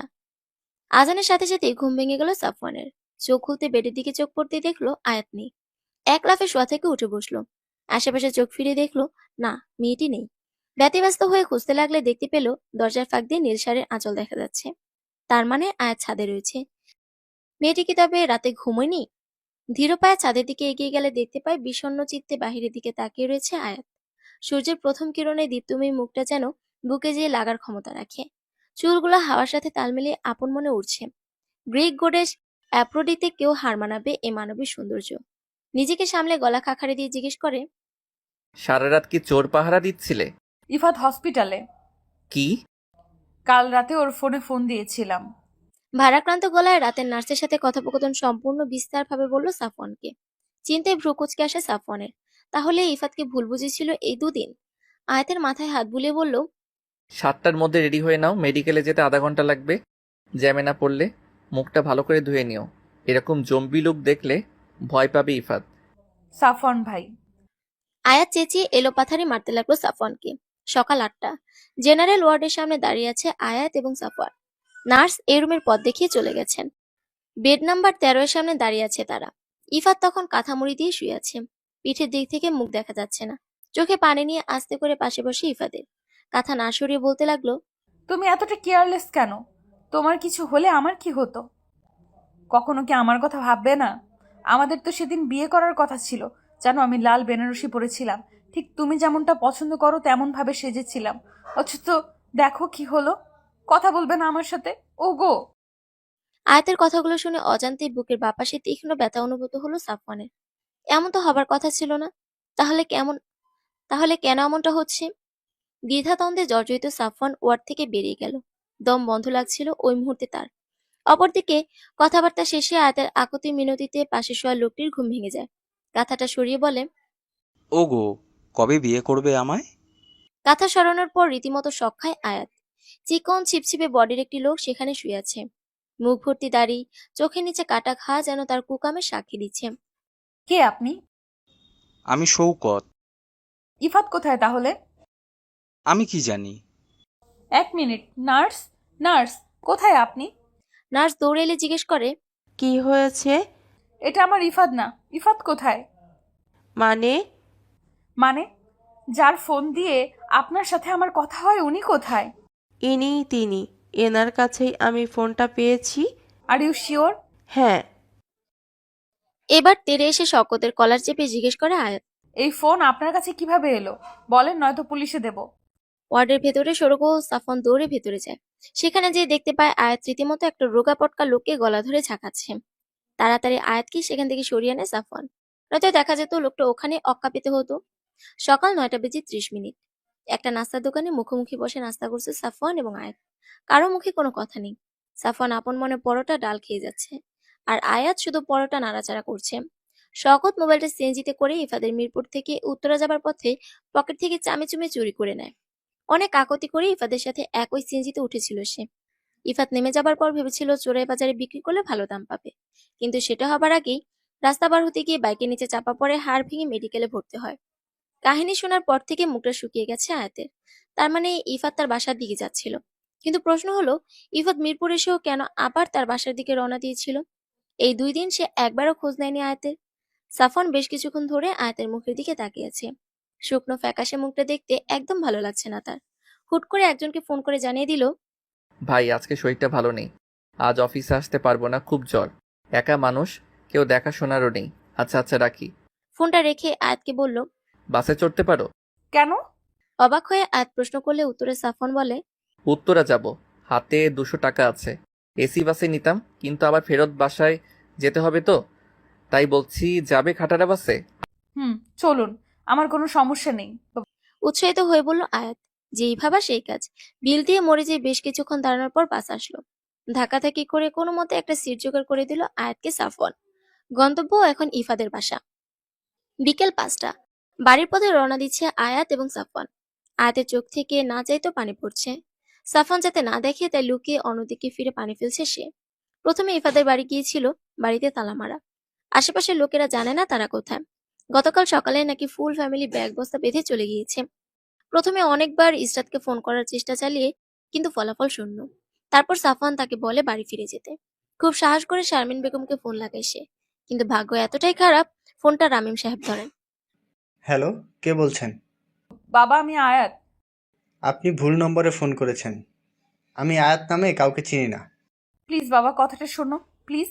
রামিম নিশ্চুপ। হ্যালো, হ্যালো বাবা, হ্যালো। রামিম সাহেব ঠাস করে ফোন কেটে দেন। এখন আর কোনো উপায়ন্তর না পেয়ে পুনরায় রওনা দিচ্ছে সাফনের চিলে কোঠায়। সিঁড়ি বেয়ে উঠতেই সাফনের পা আটকে যায়। নিজের ঘরের দরজার সামনে আজাদ সাহেবের সাথে একজন মহিলা আর পুরুষকে দেখা যায়। সাফনকে থেমে যেতে দেখে আয়াতও অবাক হয়। আজাদ সাহেব তাদেরকে সিঁড়িতে দেখে বলে ওঠেন, ওই যে সাফন আর বৌমা চলে এসেছে। সামনে দাঁড়িয়ে থাকা নারী তখন এগিয়ে এসে সাফওয়ানের সামনে এসে দাঁড়ায়। ঠাস করে সাফওয়ানের গালে থাপ্পড় লাগিয়ে দেয় এবং বলে, এত বড় হয়ে গেছো যে বাড়িতে না জানিয়ে বিয়ে অবধি করে ফেলেছো। বাহ, এটা তোমার থেকে আশা করিনি সাফওয়ান। ইচ্ছে করছে। সোহাগ থামো, কি করছো? ওর ওয়াইফ পাশে, আমরা ভেতরে যে কথা বলি, চলো। পুরুষটি মহিলাটিকে কোনো মতে শান্ত করে থামালো। অবস্থা বেগতিক দেখিয়ে আজাদ সাহেবও দাঁড়ালেন না। সাফওয়ান একটা ঢোক গিলে বলল, আপা ভেতরে যেয়ে কথা বলি প্লিজ। কথা বলার মতো কোনো পরিস্থিতি রাখছ? তাই তো বলি, 1 সপ্তাহ হয়ে গেছে, বাসায় পা রাখো না কেন তুমি? প্লিজ দুলাভাই বোঝান না। সোহাগ ভেতরে চলো, আমরা ভেতরে যেয়ে কথা বলি। প্লিজ সিক্রেট করো না। বিকেল 6টা। মুখোমুখি বসে রয়েছে আয়াত এবং সোহাগ। সাফওয়ানের মুখে সব শুনে ভ্রু কুঁচকে তাকালো আয়াতের দিকে। আয়াত মাথা নিচু করে বসে রয়েছে। একটা বড় নিঃশ্বাস ছেড়ে বলল, এই মেয়েটাকে নিজের বাড়ি কোন আক্কেলে রাখলি তুই? প্রবলেম হয়েছে আমাকে বলতে পারতি, আমার বাসায় থাকতো। এমন প্রাপ্তবয়স্ক ছেলে মেয়ে বিনা বিয়েতে এক রুমে থাকাটা কি খুব ভালো দেখায়? আপা পরিস্থিতি এমন ছিল যে তোমাকে জানানোর সময় পাইনি। এখন রাত 1:30টায় তোমার বাড়িতে ওকে নিয়ে কিভাবে যেতাম বলো? উপর থেকে প্রতিদিন নতুন ঝামেলা। কিন্তু তুমি তো অবুঝ নও সাফওয়ান, একটা মেয়ে তোমার বাড়িতে আছে, ওকে তো ওর বাড়িতে ফিরতে হবে। তখন লোকে নানা কথা বলবে, তখন সেটা হ্যান্ডেল কিভাবে করবে? আর ইফাদের খোঁজও তো জানো না। সোহাগ শান্ত হও। রবিন, একটা কথাও বলবা না। ওকে প্রশ্রয় দিতে দিতে এই অবস্থা করেছো তোমরা। তুমি আর মার প্রশ্রয় ও আজকে ঘর ছেড়েছে। সোহাগ সাফওয়ানের বড় বোন। সাফওয়ানের থেকে 4 বছরের বড় সে। ছোটখাটো গোলগাল মানুষটি সব দিকে ঠিক থাকলো, মাথাটা খানিকটা গরম। হাতের তুড়ির সাথে সাথে মাথাটা তার গরম হয়ে যায় তার। রবিনের সাথে বিয়েটা হয়েছিল আজ থেকে 6 বছর আগে। এখনো বাচ্চা হয়নি তাদের। রবিন খুবই শান্তশিষ্ট একজন পুরুষ। সোহাগকে অসম্ভব ভালোবাসে সে, কিন্তু সোহাগের রাগকে প্রচুর ভয় পায়। সাফওয়ান অনেক চেষ্টা করে যখন সোহাগকে থামাতে পারছে না, তখন আয়াত শান্ত এবং ধরা গলায় বলে, আপা, আমার যাওয়ার কোনো জায়গা নেই। আমার এক বান্ধবীর বাসায় থাকতে চেয়েছিলাম, কিন্তু বাবা তাকে এতটা অপমান করেছে যে সে আমার সাথে কথাও বলতে চাচ্ছে না। বাবাকে ফোন করলে বাবা ফোনটা কেটে দিচ্ছে। আপা, আমি কি করব বলুন? আমার কাছে টাকাও নেই কোনো হোস্টেলে থাকার মতো। ইফাত এতটা কেয়ারলেস কিভাবে হতে পারে? একটা মেয়ের ইমোশনে এভাবে খেলার আগে ওরে একবার বিবেকে বাঁধলো না? আপা শান্ত হও, বিপি বাড়িয়ে ফেলবে তো। রাগ তোর বিপি। মেয়েটার মুখ দেখেছিস? ইস বেচারি। শোনো আয়াত, তোমার এই বোন আছে, তুমি কিচ্ছু চিন্তা করো না। কে বলেছে তোমার কেউ নেই? তুমি আমাদের সাথে খুলনা যাবে। সেখান থেকে আসার পর আমি নিজে আঙ্কেলের সাথে কথা বলবো। না চাইতেই আয়াতের চোখ ভিজে আসে। নিজের কোনো ভাই বোন না থাকার কারণে বড় বোনের কমতিটা সবসময় বলতো আয়াতের কাছে। আজ যেন সেই জায়গাটা পূরণ হয়েছে সোহাগের জন্য। জড়িয়ে ধরে সোহাগকে। তাদের এই মধুর মিলন দেখে সাফওয়ান এবং রবিন হতবাক। এই না সোহাগ মাথা গরম করে অস্থির করে ফেলেছিল সবাইকে, অথচ এখন আবহাওয়া কি শীতল কি মধুর। রাত 10টা। নিজ হাতে আজ রান্নাবান্না করেছে সোহাগ, তাকে সাহায্য করেছে আয়াত। খাওয়া দাওয়া শেষে লুডো খেলার তাল তুলল রবিন। রবিন খুব মজার মানুষ। আয়াতের সাথে খুব ভাব হয়েছে তার। লুডো খেলার তাল তোলায় আয়াতও নেচে ওঠে। তারা যখন লুডো খেলায় ব্যস্ত, তখন সাফওয়ান আর সোহাগ ছাদে গিয়ে দাঁড়ায়। সাফওয়ান সোহাগকে জিজ্ঞেস করে, আপা তুমি আমার চিলে কোঠায় ভুলেও পা রাখো না। আজ কি মনে করে? সুহানার বিয়ে ঠিক করেছে বাবা। কবে বিয়ে? সামনের সপ্তাহে। মা খুব কান্না করছিল, বলেছে তোকে না নিয়ে যাতে বাড়ি না ফিরি। আমাদের একমাত্র ভাই তুই, ওর বিয়েতে তুই থাকবি না কিভাবে হয়? বাবা কি বলেছে? তার শেষ কথা ছিল, এখন কি আমার সাফওয়ানের পা ধরতে হবে আমার মেয়ের বিয়েতে আনানোর জন্য? বুঝলাম। কবে যাচ্ছি? কাল বিকালের বাসে। ভাগ্যিস টিকিট কাটিনি, নয়তো আয়াতের জন্য টিকিট কাটতে সমস্যা হয়েছে তো। আয়াত যাবে নাকি? ওকে কোথায় রেখে যাবে? বাবাকে হ্যান্ডেল করতে পারবে তো? সেটা আমি বুঝে নেব। এখন চল ওখানে যেয়ে দেখি কি করছে ওরা। সারা রাত লুডো আড্ডাতে কাটলো তাদের। কয়েক মুহূর্তের জন্য সকল চিন্তা যেন উবে গিয়েছিল আয়াতের। ছোটবেলা থেকে ঢাকা থেকে বের হয়নি সে। যখন খুলনা যাবার তাল উঠেছে, সেও এক পায়ে রাজে খুলনা যাবে তাই। সাফান শুধু ফাঁকা তালে আয়াতকে দেখছে। মুক্তোর মতো হাসিটা তীর্যক তীরের মতো বুকে গিয়ে লাগছে। সাফনের মুগ্ধ চাহনি সোহাগে চোখে এড়ালো না। পরদিন বিকেল 5:30। অফিস থেকে ছুটি নিয়ে আজ তাড়াতাড়ি বাসে এসেছে। একটা ব্যাগ কিনে এসেছে আয়াতের জন্য, যাতে সেটা আয়াতের জামা কাপড় গুছাতে পারে। আজাদ সাহেবকে বলে 4টার দিকে গাবতলের দিকে রওনা দেয় তারা। জ্যাম কম থাকায় 1.5 ঘন্টায় পৌঁছেও যায়। বিকেল 6টার বাস। সোহাগরা অনেক আগে এসে পড়েছে। বাসে উঠে প্রথম গোল লাগলো কিভাবে বসবে। সোহাগদের পুরো পরিবার যাচ্ছে। শ্বশুর শাশুড়ি, সোহাগের 2 দেবর, তাদের ওয়াইফ এবং বাচ্চারা। রবিনের বাসার সবাই জানে আয়াত সুহানার বান্ধবী। ভাগ্যক্রমে আয়াত আর সাফন পাশাপাশি বসলো। সোহাগ যদিও বারবার আয়াতের পাশে বসতে চাইছিল, কিন্তু রবিন জিদ করায় সেটি আর হয়ে উঠল না। কেন যেন আজ বারংবার চাচ্ছিল যাতে আয়াতের পাশেই যেন সে বসতে পারে। আজকাল মেয়েটিকে বড্ড বেশি ভালো লাগতে শুরু করেছে। আগেও যে এমনটা হতো না তা নয়, কিন্তু আগে যতবার এই খেয়াল মাথায় এনেছে ততবার বন্ধুত্বের দোহাই দিয়ে নিজের সুপ্ত আশাকে ধামাচাপা দিয়ে দিত। কিন্তু আজকাল বেহায়া মনটাকে নিয়ে যেন একদম পেরে উঠছে না। রাত 12টা, ফেরির জন্য দাঁড়িয়ে আছে বাসটি। বিগত 2 ঘন্টা লাইনে দাঁড়িয়ে আছে, এখনো সিরিয়াল পায়নি। এদিকে বাসের সবাই ঘুমে বিভোর। বাসের হালকা ঝাঁকুনিতে ঘুম ভেঙে গেল আয়াতের। একটা সুন্দর মিষ্টি গন্ধ নাকে এসে লাগছে। কানে কিছু বিট হবার শব্দ পাওয়া যাচ্ছে। চোখ পিটপিট করে তাকিয়ে দেখে সে সাফনের বুকের উপর খাপটা মেরে ঘুমিয়ে আছে। সাফনের হার্টবিটের শব্দ স্পষ্ট শুনছে। যখনই সাফনের কাছে আসে এই মাতাল করা মিষ্টি গন্ধটা সে পায়, হয়তো তার পারফিউমের গন্ধ।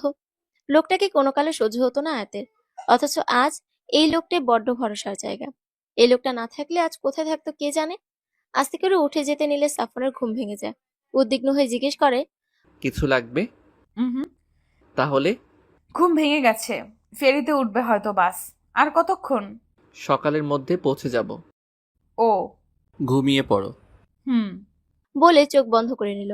বেশ কিছুক্ষণ পর ঘুমের সাগরে তলিয়ে পড়ল আয়াত। সকাল 11টা। সাফনের বাড়ির সামনে সবাই। রীতিমতো মুখ হাঁ হয়ে আছে আয়াতের। বিশাল বাংলো টাইপ দোতলা বাড়ি। খুলনার নামকরা চাল ব্যবসায়ী নিজামুদ্দিন চৌধুরীর ছেলে সাফওয়ান। আয়াতের হাঁ করা মুখটি বন্ধ করে দিয়ে সাফওয়ান বলে, মুখ খুলে রাখলে মাছি ঢুকে যাবে। আপনিই তো বলেছেন আপনার আর্থিক অবস্থা ভালো নয়, তাহলে এইসব কি?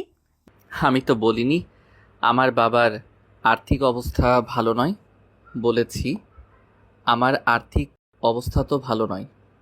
এসব বাবার, আমার নয়। ভাগ্যিস আপনার সাথে বাবার কোনোদিন যোগাযোগ হয়নি, মাথায় করে রাখতো আপনাকে।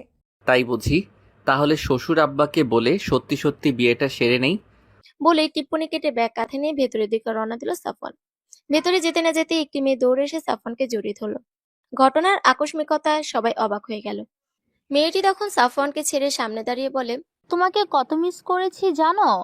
একটা যোগাযোগ করলে কি হতো? অন্না, তুই বড় হয়েছিস, এখন তুই আর বাচ্চা নেই, সবাই দেখতেছে।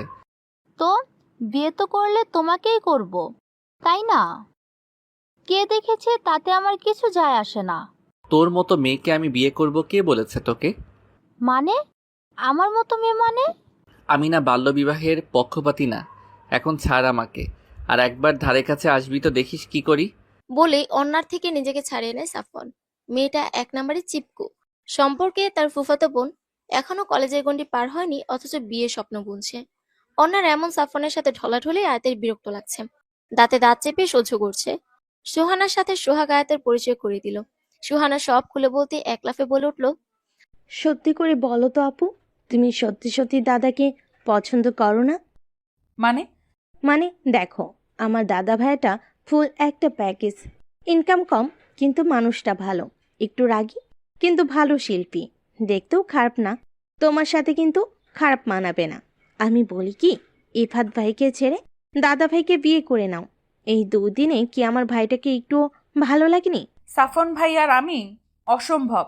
আমার জীবনে ইফাত না থাকলেও উনি আর আমি সম্ভবই না।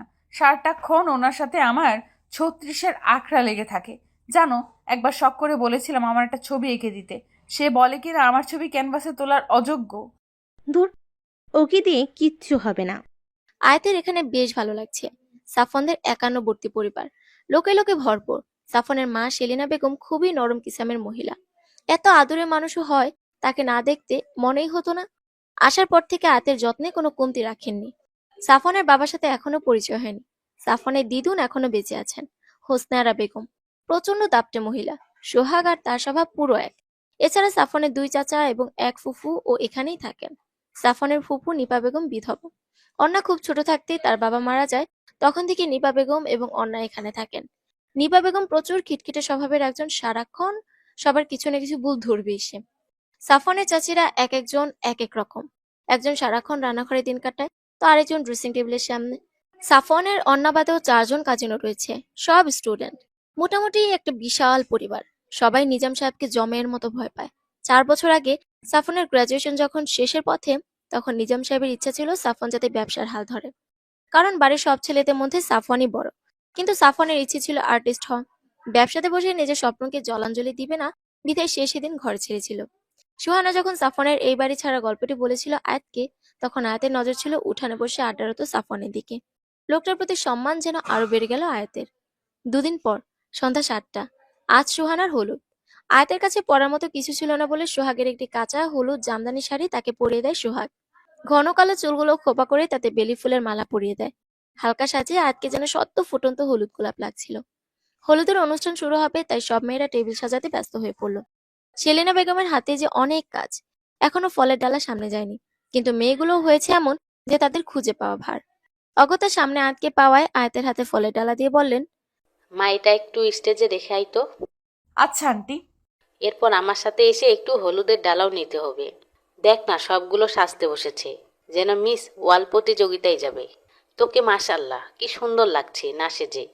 তুই আমাকে একটু সাহায্য কর মা, আর বেশি সময়ও নেই। আচ্ছা আন্টি, তুমি টেনশন করো না। বলে ফলের ডালা হাতে নিয়ে নিল আয়াত। বলে তো দিয়েছে ডালা নিয়ে যাবে, কিন্তু এত ভারী ডালা তার একার পক্ষে নেওয়া অসম্ভব। খুব কষ্টে স্টেজ অব্দি নিতে নিতে যখন ডালা পড়া পড়া ভাব, অমনি কেউ একজন এসে ডালাটি ধরে নেয়। সেই পরিচিত মিষ্টি গন্ধ। মানুষটার কেউ না, সাফওয়ান। হলুদ পাঞ্জাবি, কালো মুজিব কোটে আর সাদা চুড়িদারে তাকে বেশ মানিয়েছে। হাতে কালো ঘড়ি, চুলগুলো কপাল ঢেকে দিয়েছে। যে কোনো মেয়েকে ফ্লার্ট করার ক্ষমতা রাখে সে।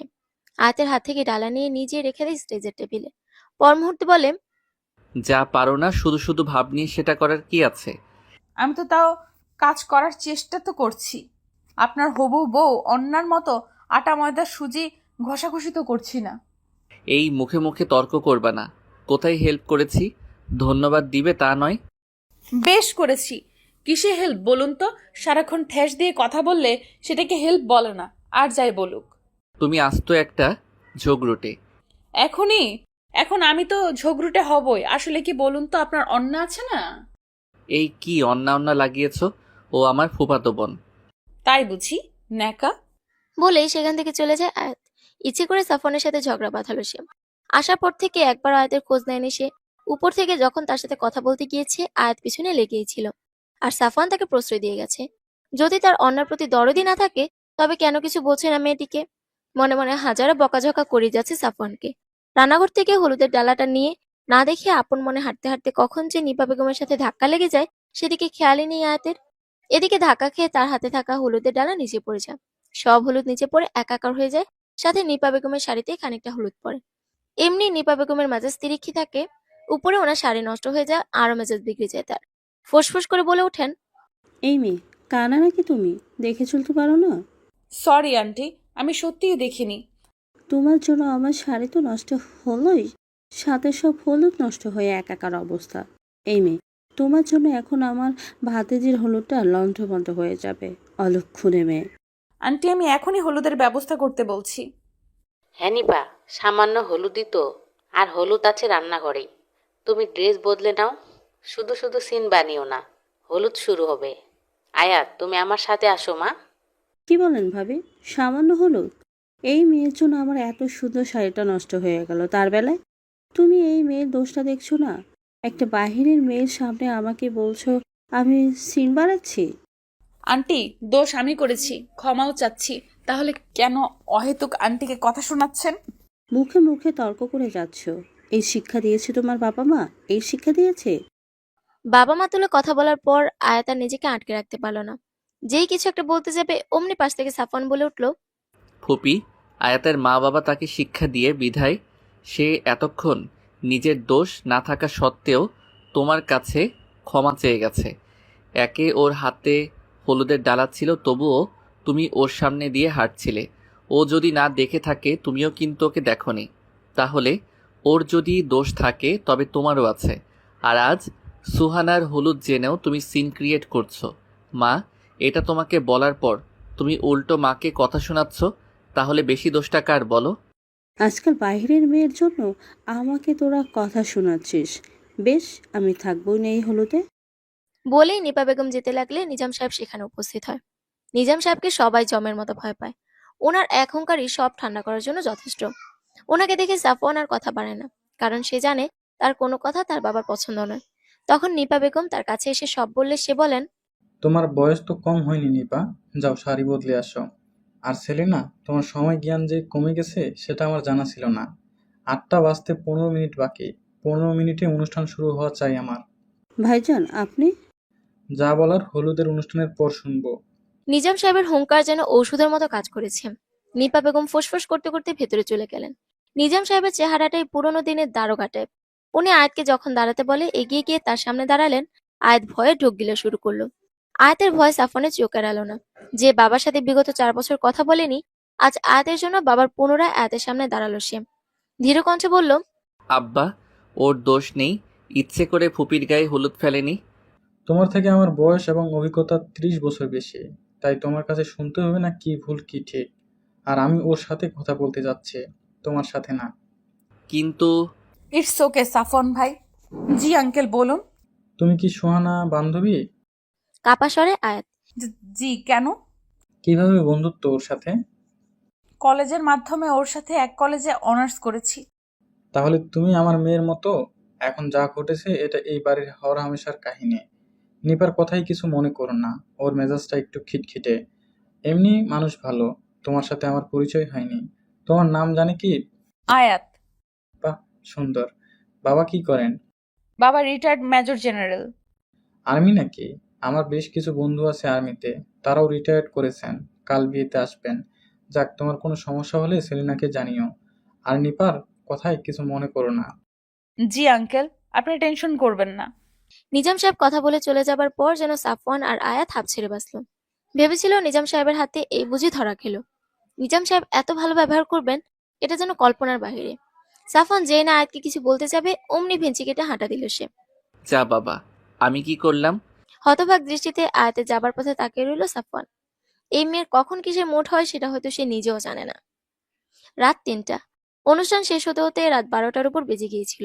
তারপর সব গুছাতে গুছাতে 1:30 বেজে গেছে। তাই যে যেখানে জায়গা পেয়েছে ঘুমিয়ে পড়েছে। খুব ক্লান্ত লাগছে হাতের। মেজাজটাও ভীষণ খারাপ। অন্য মেয়েটা সাফওয়ানের পিছনই ছাড়ে না। সারাক্ষণ চুইংগামের মতো লেগেছিল। সাফওয়ানেরও দোষ ছিল। এত ঘটা করে সাজার কি দরকার ছিল? ধুর, এখন ঘুমানো দরকার। কিন্তু প্রশ্ন হচ্ছে ঘুমাবে কোথায়? সোহাগ আপু বলল সুহানার রুমে যেতে, কিন্তু সুহানার রুমে শ্বাস ফেলবার জায়গাটুকু নেই। এখন আচ্ছা, ছাদে গেলে তো মন্দ হয় না। ধীর পায়ে বালির সাথে রওনা দিল আয়াত। গন্তব্য ছাদ। সাফওয়ানদের ছাদটি বেশ বড়, মাজা অব্দি রেলিং। একপাশে ফুলের টবের সারি, গোলাপের গন্ধে মম করছে ছাদটি। অন্য পাশে বিশাল দোলনা। দোলনায় বালিশটা রেখে রেলিং এর দিকে চলে যায় সে। বুক ভরে নিঃশ্বাস নিতে ইচ্ছে হচ্ছে তার। গাড়ি ঘোড়ার কৃত্রিম শহরে পাওয়া গেলেও এই মুক্ত বাতাসটা পাওয়া যায় না। নীরবতার আকাশটা জ্যোৎস্নায় আলোকিত। তুমি এখানে কি করছো? হুট করে কারোর কথা শুনে আঁতকে উঠল আয়াত। বাড়ির প্রতিটা জীব ঘুমন্ত। এই মাঝরাতে কারো ছাদে আসার কথা না। পেছনে ফিরে যেন বুকে ঢেউ খেলে যায় আয়াতের। চাঁদের আলোতে তুলে হাতে পুরুষটিকে ঠিক যেন গ্রিক দেবতা জিউসের ন্যায় লাগছে। এত সুন্দর পুরুষ হয় বুঝি? সাদা পাঞ্জাবি, তাতে রং লেগে আছে, চুলগুলো বাতাসের উন্মাদনায় দোলা খাচ্ছে। সামনে দাঁড়ানো পুরুষটি যে আর কেউ নয়, সে যে সাফওয়ান। লোকটার প্রতিটা কাজ আজকাল উন্মাদনার পরশ দিচ্ছে আয়াতকে। আয়াতকে হাবলার মতো হা করে তাকিয়ে থাকতে দেখে অনেকটা অস্বস্তির মাঝে পড়ে যায় সাফওয়ান। তুড়ি দিয়ে তাকে পুনরায় জিজ্ঞেস করে, এত রাতে এখানে কি করছো? হ্যাঁ। কি হ্যাঁ? ঘুমাওনি কেন? ও। এবার কাছে যেয়ে ঝাঁকিয়ে জিজ্ঞেস করে, এই মেয়ে নেশা করছো নাকি? হ্যাঁ, ও কি হয়েছে? এভাবে কি দেখে যাচ্ছ? আপনাকে দেখছি। মুখ ফসকে বলে নিয়ে জিভ কেটে বসে। তারপর সামলে নিয়ে বলে, না মানে আপনাদের ছাদে দেখছি। এত রাতে? তো কি করব, আপনার বউ অন্না বারবার গায়ে পা তুলে আমার ঘুম ভেঙে দিয়েছে, তাই ছাদে এসেছি। আপনি কি করবেন শুনি? আমার রুমে সব মামারা ঘুমোচ্ছে, তাই ছাদে এসেছি কাজ করতে। ছবি আঁকছিলেন বুঝি? না, তুলি হাতে মাটি খুঁড়ছিলাম। এভাবে বলেন কেন? সোজা প্রশ্নের সোজা উত্তর দিলে কি হয় আপনার? সকালে উঠে যদি তোমাকে আর আমাকে একসাথে এখানে দেখে, বুঝতেছো কি হবে? আমি ভোরে চলে যাব। আহারে, কি ভরে ওঠা মানুষ আমার। তাহলে আপনি চলে যাবেন। কি বুদ্ধি! I know. আচ্ছা, কি আঁকছিলেন? দেখানো যাবে না, সিক্রেট। আর সাফন ভাই দেখেন না। উফ, জিদ করো না, এখনো কমপ্লিট হয়নি। কমপ্লিট হলে তোমাকে প্রথম দেখাবো। সত্যি তো? প্রমিস? প্রমিস। বলে আয়াতকে কোনো মতে সামাল দিল সাফওয়ান। আয়াত আর জিদ না করে গিয়ে দোলনায় গিয়ে বসলো। পেন্টিংটা ঢালা দিয়ে হাত ধুয়ে আয়াতের পাশে গিয়ে বসে সে। সাফন ভাই, ভালোবাসায় বিশ্বাস ভাঙার কষ্টটা খুব দুঃসহনীয়। আচ্ছা, আপনি কোনোদিন কাউকে ভালোবাসেননি? উদাস চিত্তে শান্ত গলায় প্রশ্ন ছুড়ে দেয় আয়াত। হঠাৎ আজ এই প্রশ্ন? এমনি শুনেছি কষ্ট না পেলে শিল্পী হওয়া যায় না, কথাটার যথার্থতা পরীক্ষার বৃথা চেষ্টা বলতে পারেন। আমি ভালো শিল্পী নই, এবার বুঝে নাও। আমি বাড়ি ফিরে যাব সাফওয়ান ভাই। হঠাৎ? ইফাত কথা রাখিনি, তাই বলে দেউলিয়ার ঘোরার মানে হয় না। বাবা মারবেন, বকবেন, মেনে নিব। বাবা হয়তো এখন রেগে আছেন, হয়তো থাকবেন, কিন্তু দোষ তো আমার, তাই না? আমি যদি নিজের দোষ মেনে ক্ষমা চেয়ে নেই, আমার মনে হয় উনি ক্ষমা করে দিবেন। যাক, ঘটে সুবুদ্ধির উদয় হয়েছে। বেশ, আর তো 3 দিন, এরপর তোমাকে বাসায় দিয়ে আসবো তাহলে। Thank you. আপনার কাছে সারা জীবন কৃতজ্ঞ থাকব। এই 6 দিন আমার জীবনের শ্রেষ্ঠ 6 দিন। এই 6টা দিন না থাকলে আপনাকে হয়তো সারা জীবন অসহ্যের কাতারেই রাখতাম। তাই বুঝি? আমাকে এত অসহ্য লাগতো তোমার? তাই নয় কি? আপনি বলেন এই 4 বছর আপনার সাথে আমার পরিচয়, একবার ভালো ব্যবহার করেছেন? অন্যার সাথে এর চেয়ে মিষ্টি করে কথা বলেন আপনি। হিংসা হচ্ছে বুঝি? বয়েই গেছে। খুনসুটিতে কখন যে সকাল হয়ে গেছে টের পায়নি তারা। ভোরের প্রথম কিরণে মুগ্ধ নয়নে আয়াতের দিকে তাকিয়ে আছে সাফওয়ান। এতটা স্নিগ্ধ মেয়েটাকে সারা জীবন নিজের কাছে রেখে দিতে ইচ্ছে করছে। আয়াত উঠে নিচের দিকে চলে যাবার সময় পিছু ডাকে সাফওয়ান। শান্ত স্বরে জিজ্ঞেস করে, তুমি কি এখনো ইফাদের জন্য অপেক্ষায় আছো? জানি না, আজকাল তার আনাগোনা আমার হৃদয়ে বন্ধ হয়ে গেছে। তাকে নিয়ে কোনো স্বপ্ন বুনে না ভাবনা না। হয়তো অপেক্ষার প্রহর আর গুনতে চায় না বেহায়া মনটা। যদি কেউ নতুন করে বন্ধ হৃদয়ের দরজায় কড়া নাড়ে তবে? এবার আর অন্ধ হয়ে দরজা খুলবো না, কাঠ খড় পোড়াতে হবে। কিন্তু তাহলে কড়া নাড়ার সুযোগ দিচ্ছ? বাবার হৃদয়ে দরজায় কড়াটা আগে নাড়তে হবে। বাবা দরজা খুলে আমন্ত্রণ জানালে আমার কোনো সে নেই। যা যা, একটু বন্ধুরা চান্স নিত, তাও হবে না। থাকেন, আমি যাই। বলে রুমের দিকে হাঁটা দিল আয়াত। আর তার যাওয়ার পানে এক দৃষ্টিতে তাকিয়ে আছে সাফওয়ান। 2 দিন পর আজ সুহানার বিয়ে। কমিউনিটি সেন্টারে বিয়েটা হবে। সাফওয়ানের অন্যান্য কাজিনদের সাথে আয়াতও লাইনে দাঁড়িয়েছে বরের গেট ধরতে। নিজাম সাহেব প্রচুর নামি দামি লোকদের একজন বিধায় আত্মীয় এবং গেস্টের অভাব নেই। সবাইকে গোলাপ জলের ছিটা দিয়ে বরণ করেছে আয়াতটা। হুট করে একজন গেস্টের দিকে গোলাপ জল ছিটাতেই হাত আটকে গেল তার। গেস্টরা আয়াতকে নিপুণ সূক্ষ্ম দৃষ্টিতে পর্যবেক্ষণ করে যাচ্ছে। আয়াতের চোখে পানি ছলছল করছে। এভাবে তার সাথে দেখা হবে এজন্য মানতে পারেনি সে। মনের অজান্তেই মুখ ফসকে বেরিয়ে গেল আয়াতের। বাবা, বাবা তুমি এখানে? রামিম সাহেব কড়া নজরে তার দিকে তাকিয়ে রয়েছেন। তার চোখে কৌতূহলের ছাপ ফুটে উঠেছে। এত মেহমানের মাঝে নিজের রাগও প্রকাশ করতে পারছেন না। শারমিন বেগম দৌড়ে এসে মেয়েকে জড়িয়ে ধরলেন। 1 সপ্তাহ মেয়েকে না দেখিয়ে অস্থির মনটা আজ শান্ত করছেন। আয়াত মাকে কাছে পেয়ে পাগলের মতো কাঁদছেন। মা মেয়ের এমন মিলন সবার চোখ এড়ালো না। সাফওয়ানের পরিবারের লোকেরা কৌতূহলী দৃষ্টিতে তাকিয়ে আছে, কিন্তু অনুষ্ঠান বিধায় কোনো প্রশ্ন করার সুযোগ পাচ্ছেন না।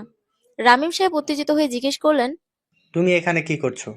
আমি তো ভেবেছিলাম ওই লাফাঙ্গার সাথে পালিয়ে আমার মুখে চুনকালি লেপে দিয়ে বিয়ে টিয়ে করে ফেলেছ, কিন্তু এখানে তোমাকে দেখবো তা আশা করিনি। তা কোথায় তোমার গুণধর বয়ফ্রেন্ড কাম হাজব্যান্ড? আয়াতের মুখে যেন তালা পড়ে গেল। কি বলবে বুঝেই পাচ্ছিল না। অমনি পেছন থেকে সাফওয়ান আয়াতের নাম ধরে ডেকে ওঠে। কাছে এসে ধীরকণ্ঠে বলে ওঠে, স্টেজের কাছে যাও, মা তোমাকে খুঁজছে। ও, তাহলে এই সেই ছেলে? কড়া কণ্ঠে প্রশ্নটি ছুড়ে দেন রামিম সাহেব। সাফওয়ান হতবাক দৃষ্টিতে রামিম সাহেবের দিকে একবার, আরেকবার আয়াতের দিকে তাকাচ্ছে। মনে হাজারো প্রশ্নরা ভিড় করছে। আয়াতকে ইশারা করলে আয়াত ইশারাতেই জানায় বাবা মা। সাফওয়ান পারলে সেখান থেকে দৌড় মারে, কিন্তু আয়াতের মুখের দিকে তাকিয়ে ওখানেই দাঁড়িয়ে থাকে। রামিম সাহেব এগিয়ে এসে সাফওয়ানের সামনে দাঁড়িয়ে ধীর কণ্ঠে বললেন, তোমাকে দেখে তো ভদ্রবাড়ির ছেলেই মনে হচ্ছে, কিন্তু তুমি এমন একটা কাজ করার আগে একবারও এটা ভাবলে না একটা পরিবারের কতটা অসম্মান হয় যখন বিয়ের কনে বিয়ে থেকে পালিয়ে যায়? যাকে আমার মেয়ে তো আমার কথা একবারও ভাবলো না, পালিয়ে আসলো তোমার সাথে। তা সুখে রাখতে পেরেছো তাকে, নাকি এখনো তোমার বাবার টাকাতেই খাওয়াচ্ছ তাকে? আঙ্কেল, আমার কথা একটিবার শুনুন। কি শুনবো?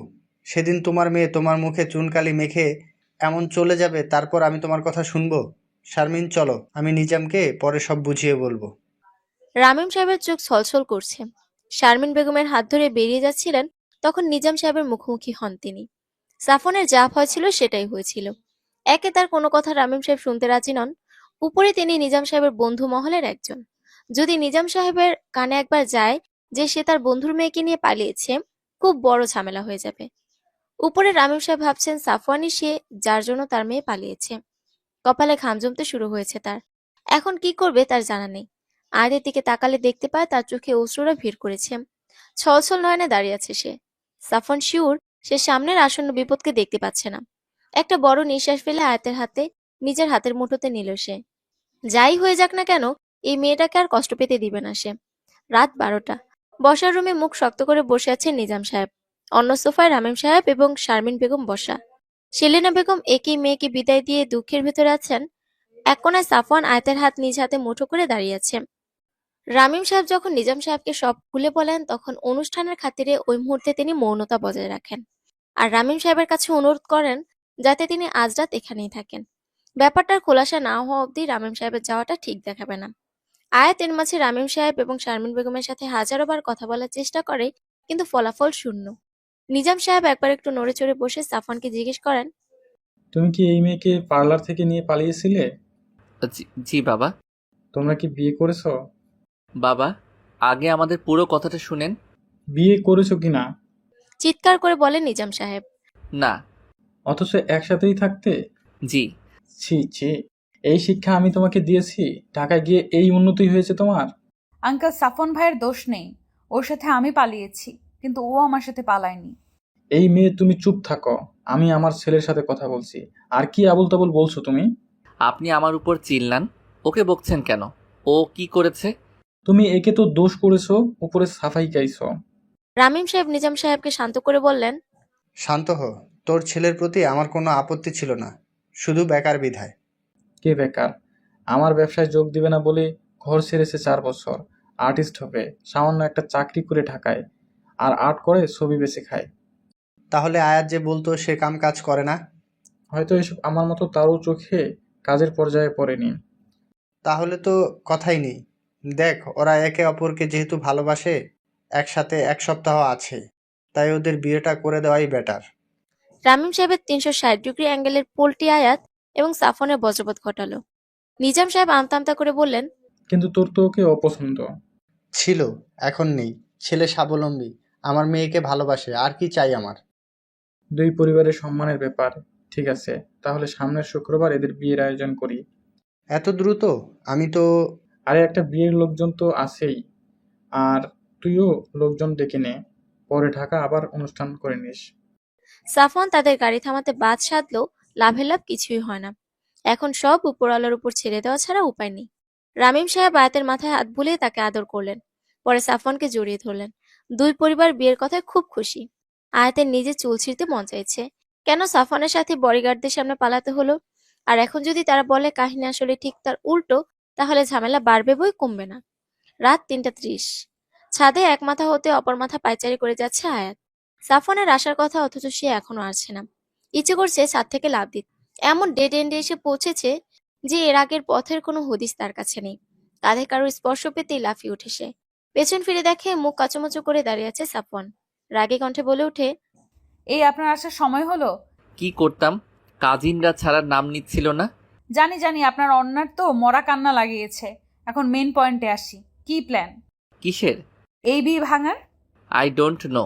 মানে আপনি না জানলে কে জানবে? কি দরকার ছিল ওই সময় বাবার সামনে আসার? এটা মোটেও আমার দোষ না। আমি তো না হয় বাবাকে কি বলবো বুঝছিলাম না, কিন্তু তুমি কেন তোমার বাবাকে বোঝালে না?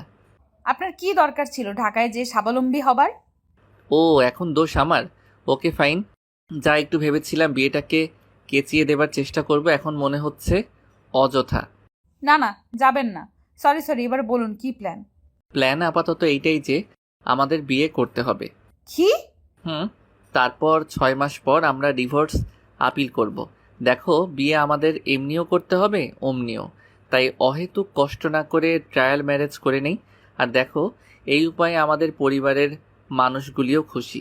কতদিন পর তোমার বাবা মা তোমাকে কাছে টেনে নিয়েছে বলো? পরে ডিভোর্সে ফ্যামিলি রাজি না হলে? আরে 6 মাস বহুত সময়। কিন্তু একটা প্ল্যান করে নিব, নো টেনশন, বিয়েতে চিল করো। এইটাই এখন সবচেয়ে বড় টেনশন। আপনার ফুপু পারলে আমাকে চিবিয়ে খায়, আর অন্যাও বিয়ের দিন না বিষ খাইয়ে দেয়। উফ। আয়াত, সত্যি সত্যি বিয়েটা করলে কি খুব খারাপ হবে? মানে? সাফওয়ান তখন আয়াতের কাছে এসে ওর মুখটা হাত দিয়ে আলতো করে ধরে। তারপর ধীর গলায় বলে, দেখো, তোমায় কোনো আঁচ লাগতে দিব না জীবনে। সুখে রাখার সব রকম চেষ্টা আমি করব। একটাবার বিশ্বাস করে দেখো। আয়াত হাঁ করে সাফনের মুখের দিকে তাকিয়ে আছে। লোকটা সত্যি বলছে? কি হচ্ছে এসব? ঠিক তখনই পেছন থেকে হাসির আওয়াজ শুনতে পায় সাফওয়ান। তাড়াতাড়ি আয়াতকে ছেড়ে একটু দূরে দাঁড়ায় সে। আয়াতও খানিকটা অস্বস্তির মাঝে পড়ে যায়। পেছন থেকে সাফওয়ানের কাজিনরা ফাজলামি স্বরে বলতে থাকে, ভাই এক সপ্তাহ ওয়েট কর, বুঝতেছি তোর সইতেছে না, কিন্তু গড়ে সিনিয়র সিটিজেনের অভাব নেই। আমাদের বদলে তারা দেখলে আরেকটা দক্ষযোগ্য বাধায় দেবে। ওদের হয়ে গেলে যা না, আয়াতের সাথে আমার কথা আছে। প্রচন্ড বিরক্তি স্বরে সাফওয়ান বলে ওঠে। কাজিনদের ভেতর প্রণয় নামের ছেলেটি তখন বুকে হাত দিয়ে মজার ছলে বলতে থাকে, আহারে আমাদের সেলিম আনারকলি, এই জালিম দুনিয়া তাদের ভালোবাসার পথে বাধা হয়ে গেছে, এজন্য বলে প্রেমের নাম বেদনা। আপনারা না খাইতে চাইলে ভাগ এখান থেকে, আমি 10 অবধি গুনবো। থাক, আপনি রুমে যান। কালকে আবার সুহানার বউ ভাত। এখন না ঘুমালে পরে কালকে কষ্ট হবে। আমি রুমে যাচ্ছি। ঠিক আছে। সাফওয়ানের সাথে কথা বলে আয়াত নিচে নেমে যায়। রুমে শ্বাস ফেলানোর মতো জায়গা নেই, কিন্তু কিছু করার নেই, এখানেই ঘুমাতে হবে আয়াতের। সারা রাত এপাশ ওপাশ করে কাটালো সে। ঘুমের ছিটাবিন্দু আসলো না চোখে। মাথায় একটা প্রশ্ন ঘুরপাক খাচ্ছে, তখন সাফওয়ানের কথাটা কি সে সিরিয়াসলি বলেছে, নাকি কাজিনরা চলে আসাতে কথা ঘুরাবার জন্য বলেছে? উফ, আর ভাবতে পারছে না।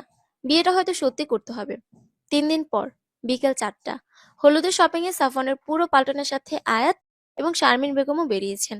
শুধু অন্না এবং নিপা বেগম আসেননি। নিপা বেগমের আয়াতকে কিছুতেই পছন্দ না, আর অন্না, সে তো তার এত বছরের ক্রাশ কাম লাভের বিয়ে হয়ে যাওয়ার দুঃখে বাঁচছে না। এই 3 দিন এক মুহূর্তের জন্য সাফওয়ান এবং আয়াত একে অপরের সাথে কথা বলতে পারেনি। যেটুকু পেরেছে সেটা শুধু ফোনে, তাও সাফওয়ানের ফোন তার কাজিনদের হেফাজতেই ছিল। আয়াতের মাথায় জট লেগে আছে। ইচ্ছে হচ্ছে সাফওয়ানের মাথা ফাটিয়ে দিতে। কেন তার মোবাইল কাজিনদের কাছে রাখতে হবে? ঘর তো নয়, মনে হচ্ছে জেলার সব লোক এসে হাজির হয়েছে। দোকানে সকলের শাড়ি সিলেকশনে যখন ব্যস্ত, তখন আয়াত এক কোণে বসে তার ভবিষ্যৎ নিয়ে চিন্তা করতে ব্যস্ত। কেন যেন সবকিছু এলোমেলো লাগছে। সাফওয়ানকে যে তার জীবনসঙ্গী হিসেবে অপছন্দ এমন কিছু না। এই শপিং, হলুদ, কাবিন, এই ব্যাপারগুলো মন্দ ঠেকছে না, কিন্তু মনটা বড্ড অশান্ত হয়ে আছে। এমন তো হবার কথা ছিল না। ঘটনাগুলো খুব দ্রুত ঘটছে। সাফওয়ানের প্রতি এলোমেলো অনুভূতির অস্তিত্বগুলো তাকে বারবার শিহরিত করছে। এই অস্তিত্বগুলোর নাম তার অজানা। এই অজানা অনুভূতিগুলো তাকে গ্রাস করছে উপর থেকে। ভয় হচ্ছে যদি পুনরায় বিশ্বাসের বদলে অবিশ্বাস এসে ধরা দেয়, তখন নিজেকে সামলানো খুব কষ্টদায়ক হয়ে পড়বে। কাঁধে কারো স্পর্শ পেলে মাথা তুলে তাকায় সে। সাফওয়ান তার সামনে কৌতূহলী দৃষ্টি নিয়ে দাঁড়িয়ে রয়েছে। আয়াতের ছলছল নয়ন সাফওয়ানের বুকে চিনচিনে ব্যথার সৃষ্টি করছে। কেন জানি এই মেয়ের কান্না সাফওয়ানের মাঝে অসহায়তার অনুভূতি জাগায়। কিছুতেই নিজেকে ঠিক রাখতে পারে না তখন। কিছু বলতে যাবে, তার আগে সেলেনা বেগম আয়াতকে ডেকে ওঠে। শাড়ির সিলেকশনের জন্য তার মতামত যে দরকার। বেশ কিছু শাড়ি একের পর এক তার উপর ট্রায়াল করে শেষমেশ একটি কাঁচা হলুদ শাড়ি সিলেক্ট করা হলুদের জন্য। এবার বিয়ের শাড়ির পালা। ভারী ভারী কাতান, বেনারসি একত্র করা হয়েছে। আয়াতের ধৈর্যের বাঁধ ভাঙতে লেগেছে। এমনি ভারী কিছু তার ভালো লাগে না, উপর থেকে এখানে আড়ত লাগিয়েছে জমকালো শাড়ির। তখন এক আয়াতি সিম্পল লাল টকটকে শাড়ির উপর মিহি কাজের একটি শাড়ি এগিয়ে দিল। শাড়িটি দেখে সেলেনা বেগমের প্রথম বাক্য, এটা তো অনেক সিম্পল রে সাফু, তোর এটা ভালো লেগেছে? আমার বউ তো সিম্পলের মধ্যেই গর্জিয়াস। আর ওর ওজন দেখছো? তুলোর সাইজের একরত্তি মেয়ে এই ভারী শাড়ির নিচে ভেটকে পড়ে থাকবে। আমার তখন বউ শাড়িতে খোঁজা লাগবে। এটাই ঠিক আছে। আয়াত, এইটা পরে আসো তো। মনে মনে বেশ শান্তি লাগছে আয়াতের। শাড়িটা আয়াতেরও বেশ ভালো লেগেছিল, কিন্তু মুরব্বীদের সামনে হবু বউ পকপক করবে ঠিক মানাবে না। আয়াত যখন শাড়িটি পরে সামনে আসে, মুখ যেন হাঁ হয়ে যায় সবার। উজ্জ্বল লাল রঙের মেয়েটিকে অপসরের চেয়ে কম লাগছে না। গায়ের রঙের সাথে রংটি মিশে আছে। এত সাধারণ শাড়িও যে কাউকে এতটা সুন্দরী করে তুলতে পারে, তা আয়াতকে না দেখলে বোঝার উপায় ছিল না। সাফওয়ানের চোখ আয়াতের মধ্যে আটকে গেছে। শাড়িটাতে আয়াতকে মানাবে এটা তার কল্পনায় ছিল না, কিন্তু এতটা অপরূপ লাগবে এটা কল্পনার বাহিরে ছিল। যেন ফুটন্ত লাল গোলাপ তার সামনে দাঁড়ানো। সবার মিটিমিটি হাসি আর খোঁচার জন্য তাড়াতাড়ি চোখ সরিয়ে নিল সে। এখনো হার্টবিট বেড়েই রয়েছে তার। সাফওয়ানের চোখে আয়াতের প্রতি অনুভূতিগুলো একজন মানুষের শুকনো চোখ এড়ালো না। রাত 10টা। খাবারের পরে ছাদের কোণায় দাঁড়িয়ে আছে সাফওয়ান। পরিস্থিতির শিকার হয়ে বিয়ে তো করছে, কিন্তু ইফাদ নামক বাধাটা এখনো রয়ে গেছে।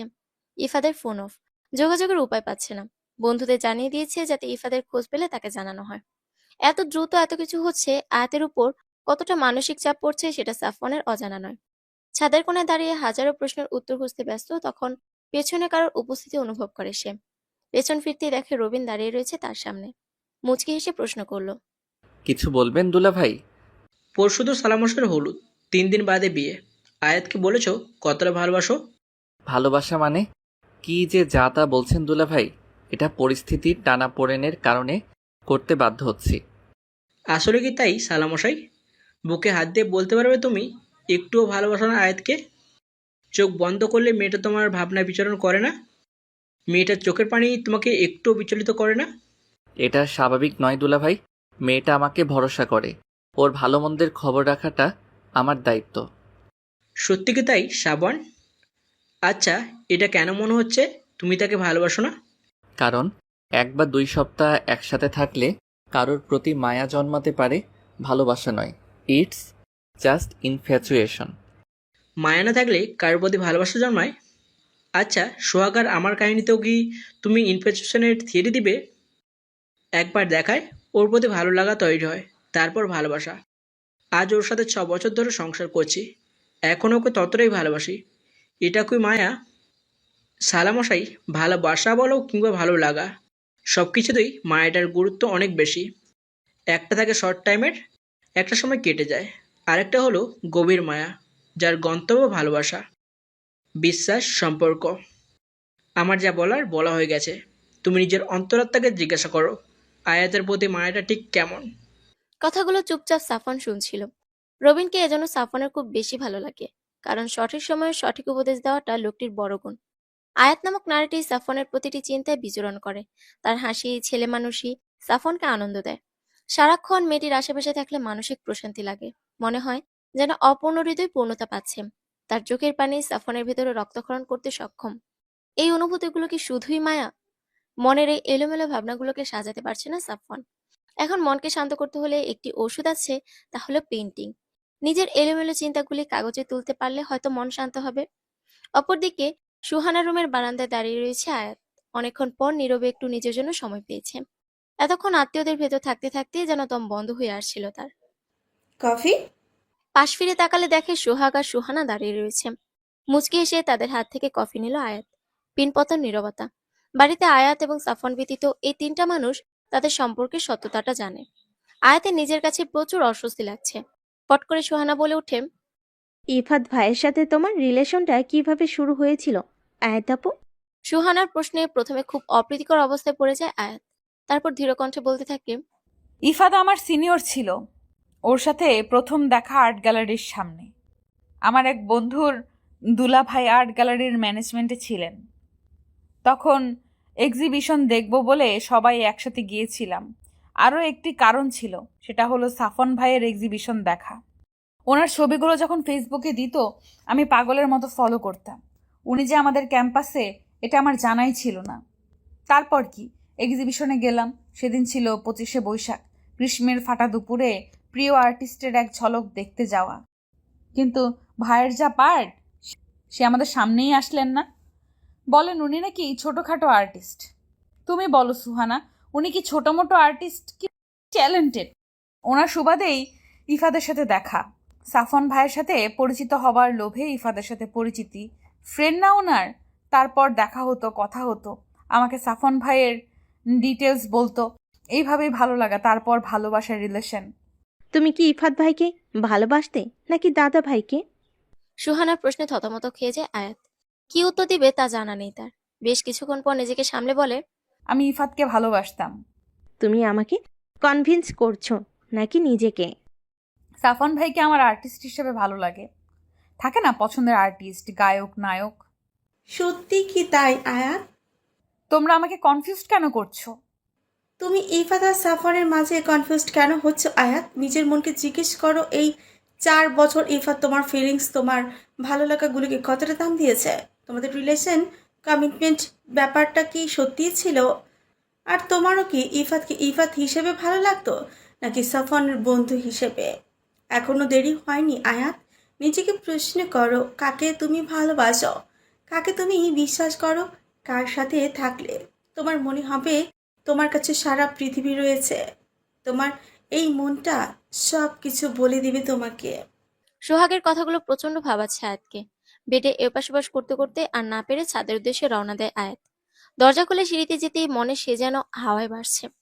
কিছুক্ষণ পরে খেয়াল করে দেখে কেউ তাকে কোলে করে ছাদে সিঁড়ি বাইছে। রাতের অন্ধকারে লোকটির মুখ দেখতে পাচ্ছে না আয়াত। ছাদে নিয়ে লোকটি তাকে কোল থেকে নামালে আয়াত দেখতে পায় পুরো ছাদ জ্যোৎস্নায় আলোকিত। ফুলের মিষ্টি গন্ধ, জ্যোৎস্নার মাতাল করা পরিবেশে ভেতরের সত্তাটাও বারংবার উন্মাদনায় মেতে ওঠে। আরো মাতাল করে তুলছে পাশে থাকা মানুষটি যে আর কেউ নয়, সাফওয়ান। তার শরীরের মাতাল করা গন্ধটি আয়াতকে জানান দিয়েছে মানুষটি যে সে। জ্যোৎস্নার আলোতে মানুষটিকে একটি জীবন্ত নেশার স্তূপ মনে হচ্ছে। লোকটি সবকিছুতেই মাতাল করে দেওয়ার ক্ষমতা রাখে। এমনভাবে হা করে থাকলে মাছি ঢুকে পড়বে তো। সাফওয়ানের কথায় বেশ লজ্জা পেয়ে গেল আয়াত। প্রচন্ড কাটা ভাষায় বলল, রাত বিরাতে মানুষকে ধুমধাম কোলে নিয়ে নিচ্ছেন, কিডন্যাপ করে ছাদে আনছেন, মতলব কি শুনি? ইচ্ছে হলো, বলা তো যায় না, দেখা যাবে রাতের অন্ধকারে ধূপধাপ করে পড়ে দাঁত ভেঙে ফেলবে। আমি কিন্তু বাবা ফোকলা বউ, বিয়ে করব না। বয়ে গেছে আপনাকে বিয়ে করতে আমার। চেষ্টা করে দেখো, আমি আটকাবো না, তবে বিয়ে তো আমাকেই করতে হবে। মুচকি হেসে ছাদের রেলিংয়ে গিয়ে বসে সাফওয়ান। আয়াতের কাছে আজ যেন অন্য সাফওয়ান উপস্থিত। লোকটার মাঝে কি এমন আছে যে চুম্বকের ন্যায় আকর্ষণ করে তাকে? নীরব রাতে মৃদু হাওয়ায় জ্যোৎস্না বিলাস বুঝি এমনই হয়? নীরবতা ভেঙে আয়াত বলে ওঠে, সাফন ভাই সেদিন বলেছিলেন। কথাটি শেষ হতে না হতেই হ্যাচকা টানে আয়াতকে নিজের কাছে নিয়ে আসে সাফওয়ান। ঠোঁটে হাত দিয়ে বলে, হুশ, বড্ড বেশি কথা বলো। ঝিঝি পোকার ডাক শুনতে পাচ্ছ? রাতের নীরবতার সাক্ষী দিচ্ছে তারা। আজ যদি একটু বেহায়া হই তুমি কি করবে? সাফওয়ানের দিকে একরাশ বিস্ময় নিয়ে চেয়ে আছে আয়াত। আজ তার চোখে নেশা কাজ করছে। এ যেন অন্য সাফওয়ান। সাফওয়ানের চোখে তাকাতেও ভয় হচ্ছে তার। এ চোখে যে হাজারো ভালোবাসা, মায়া, প্রণয়ের নেশা। আয়াতকে ভাসিয়ে তলিয়ে দিতে সক্ষম এই চোখের ঘোর। সাফওয়ানের কাছ থেকেই নিজেকে ছাড়াতে চাইলে সে কারো কাছে টেনে নেয় তাকে। কানে মুখ লাগিয়ে ধীর নেশা কণ্ঠে বলে, একটা গোপন কথা আছে, শুনবে? সাফওয়ানের চোখে চোখ রেখে ঘোরের মধ্যে উত্তর দেয় আয়াত। বলুন। আরো নেশাযুক্ত কণ্ঠে বলে ওঠে সাফওয়ান। এই বেহায়া, আমি যে তোমার প্রেমে পড়ে গেছি গো। কখন কিভাবে জানি না, তবে আমার প্রেম জেগেছে। বিয়ের পর হয়তো ভালোবাসাটাও হয়ে যাবে। আপনি জানেন তো কি বলছেন? জানতাম না, এখন জানি। আমার যে আর প্রেমের উপর ভরসা হয় না সাফন ভাই। আমি যে বড্ড এলোমেলো হয়ে রয়েছি। আমার এলোমেলো জীবনকে সাজিয়ে দিতে পারবেন কি? আমি আপনার জীবনে কি মেল খাই? জীবন তো তোমার যেমন এলোমেলো, আমারও যে একই রকম। একে অপরেরটা না হয় সাজালাম। এবার তোমায় ভালোবাসতে হবে না, শুধু আমায় ভালোবাসার অধিকারটা দিও। বলে চোখের সামনে চুলগুলো সরিয়ে দিল। আজ সাফনের চোখে হারিয়ে যেতে ইচ্ছে হচ্ছে আয়াতের। বিশ্বাস করতে ইচ্ছে হচ্ছে লোকটিকে। জ্যোৎস্নার আলোতে আয়াতের মুখখানি এক টুকরো চাঁদের ফালি লাগছে সাফনের কাছে, যার চোখে ঠোঁটে আফিমের চেয়েও মারাত্মক নেশা। দুহাতে আলতো করে মুখটি ধরে নিজের আরো কাছে নিয়ে আসে। আয়াতের কাপা কাপা ঠোঁট যেন আরো ঘোরের মাঝে ফেলে দিচ্ছে তাকে। আজ একটু বেহায়া হতে কি খুব দোষ হবে? দুই অশ্রুযুগলের মাঝে দূরত্ব মিটিয়ে নিজের পিপাসা মেটাতে ব্যস্ত হয়ে পড়ে সাফওয়ান। নিজের ঠোঁটের উপর আরেকজোড় উত্তপ্ত ঠোঁটের ছোঁয়া পেতে অজানা আবেশে নিজেকে হারিয়ে ফেলে আয়াত। অজান্তেই হাতজোড়া সাফওয়ানকে আঁকড়ে ধরে। অজান্তেই চোখ বেয়ে নোনা জলের আগমন ঘটে। আজকের রাত্রি যেন সাফওয়ান এবং তার অনুভূতিগুলোর মিশ্রণের সাক্ষী। কিছু সময় পর সাফওয়ানের ঠোঁট তার ঠোঁটজোড়াকে ছেড়ে দিলে আয়াতের হুঁশ ফিরে। এতক্ষণ যেন একটি ঘোরের মাঝে ছিল সে। ঘোর কেটে যেতেই আবারও হাজার প্রশ্নের ভিড় জমে আয়াতের মনে। আবেশের বশে ভুল করছে না তো সে? এক মুহূর্ত দেরি না করে দৌড়ে বেরিয়ে যায় সে। সাফওয়ান হতভম্ব চোখে তার যাওয়ার পানে তাকিয়ে থাকে। দুদিন পর সকাল 11টা। হলুদের অনুষ্ঠান ধুমধাম করে অনুষ্ঠিত হবার পর এখন অপেক্ষা কালকের বিয়ের। এই 2 দিন আয়াত না পারতে সাফওয়ানের সামনে আসেনি। সাফওয়ান হাজারো বার তার সামনে যাওয়ার চেষ্টা করছে, কিন্তু তাতে লাভ হয়নি। অনুতাপ এবং একরাশ অভিমানে ভেতরটা তীব্র আগুনে দগ্ধ হচ্ছে সাফওয়ানের। তবে কি আয়াত এখন ইফাতকেই ভালোবাসে? এখনো সে ইফাদের অপেক্ষায় আছে? তবে সাফওয়ানের ভালোবাসার সামান্যতম মূল্যটি তার কাছে নেই। প্রণয়ের ডাকে ইফাদের হুঁশ ফিরে। তোকে বড়বার নিচে যেতে বলছে। এখন কেন? আরে খেয়ে জেনে এসেছে, তোকে খুঁজছে, যা না। আচ্ছা, বেশি বকিস না।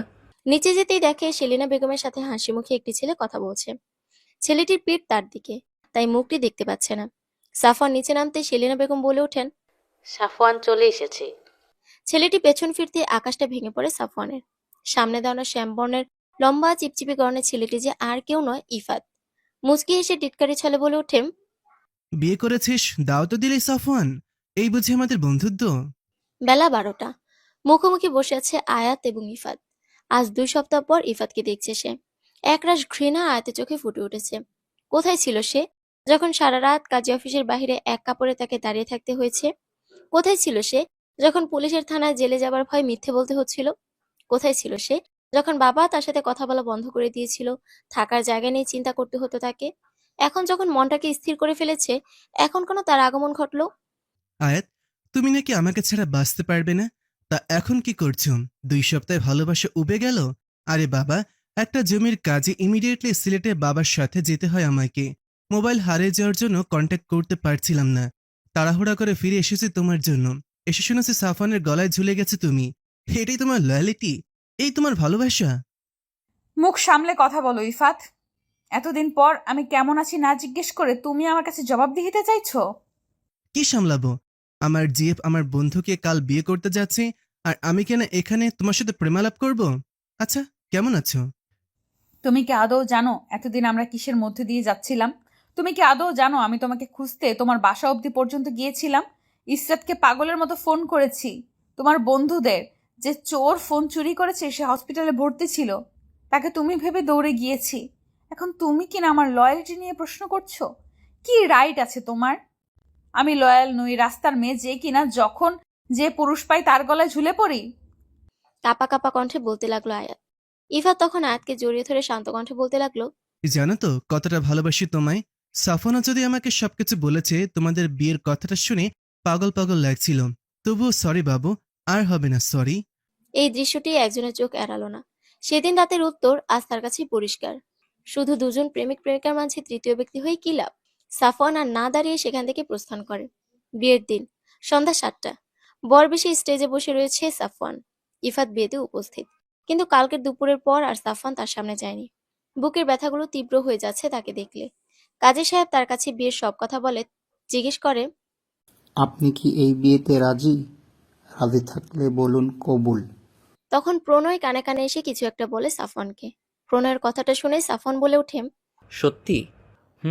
মাত্র সোহানা বলল। কাজী সাহেব পুনরায় একই কথা বললেন। আপনি কি এই বিয়েতে রাজি?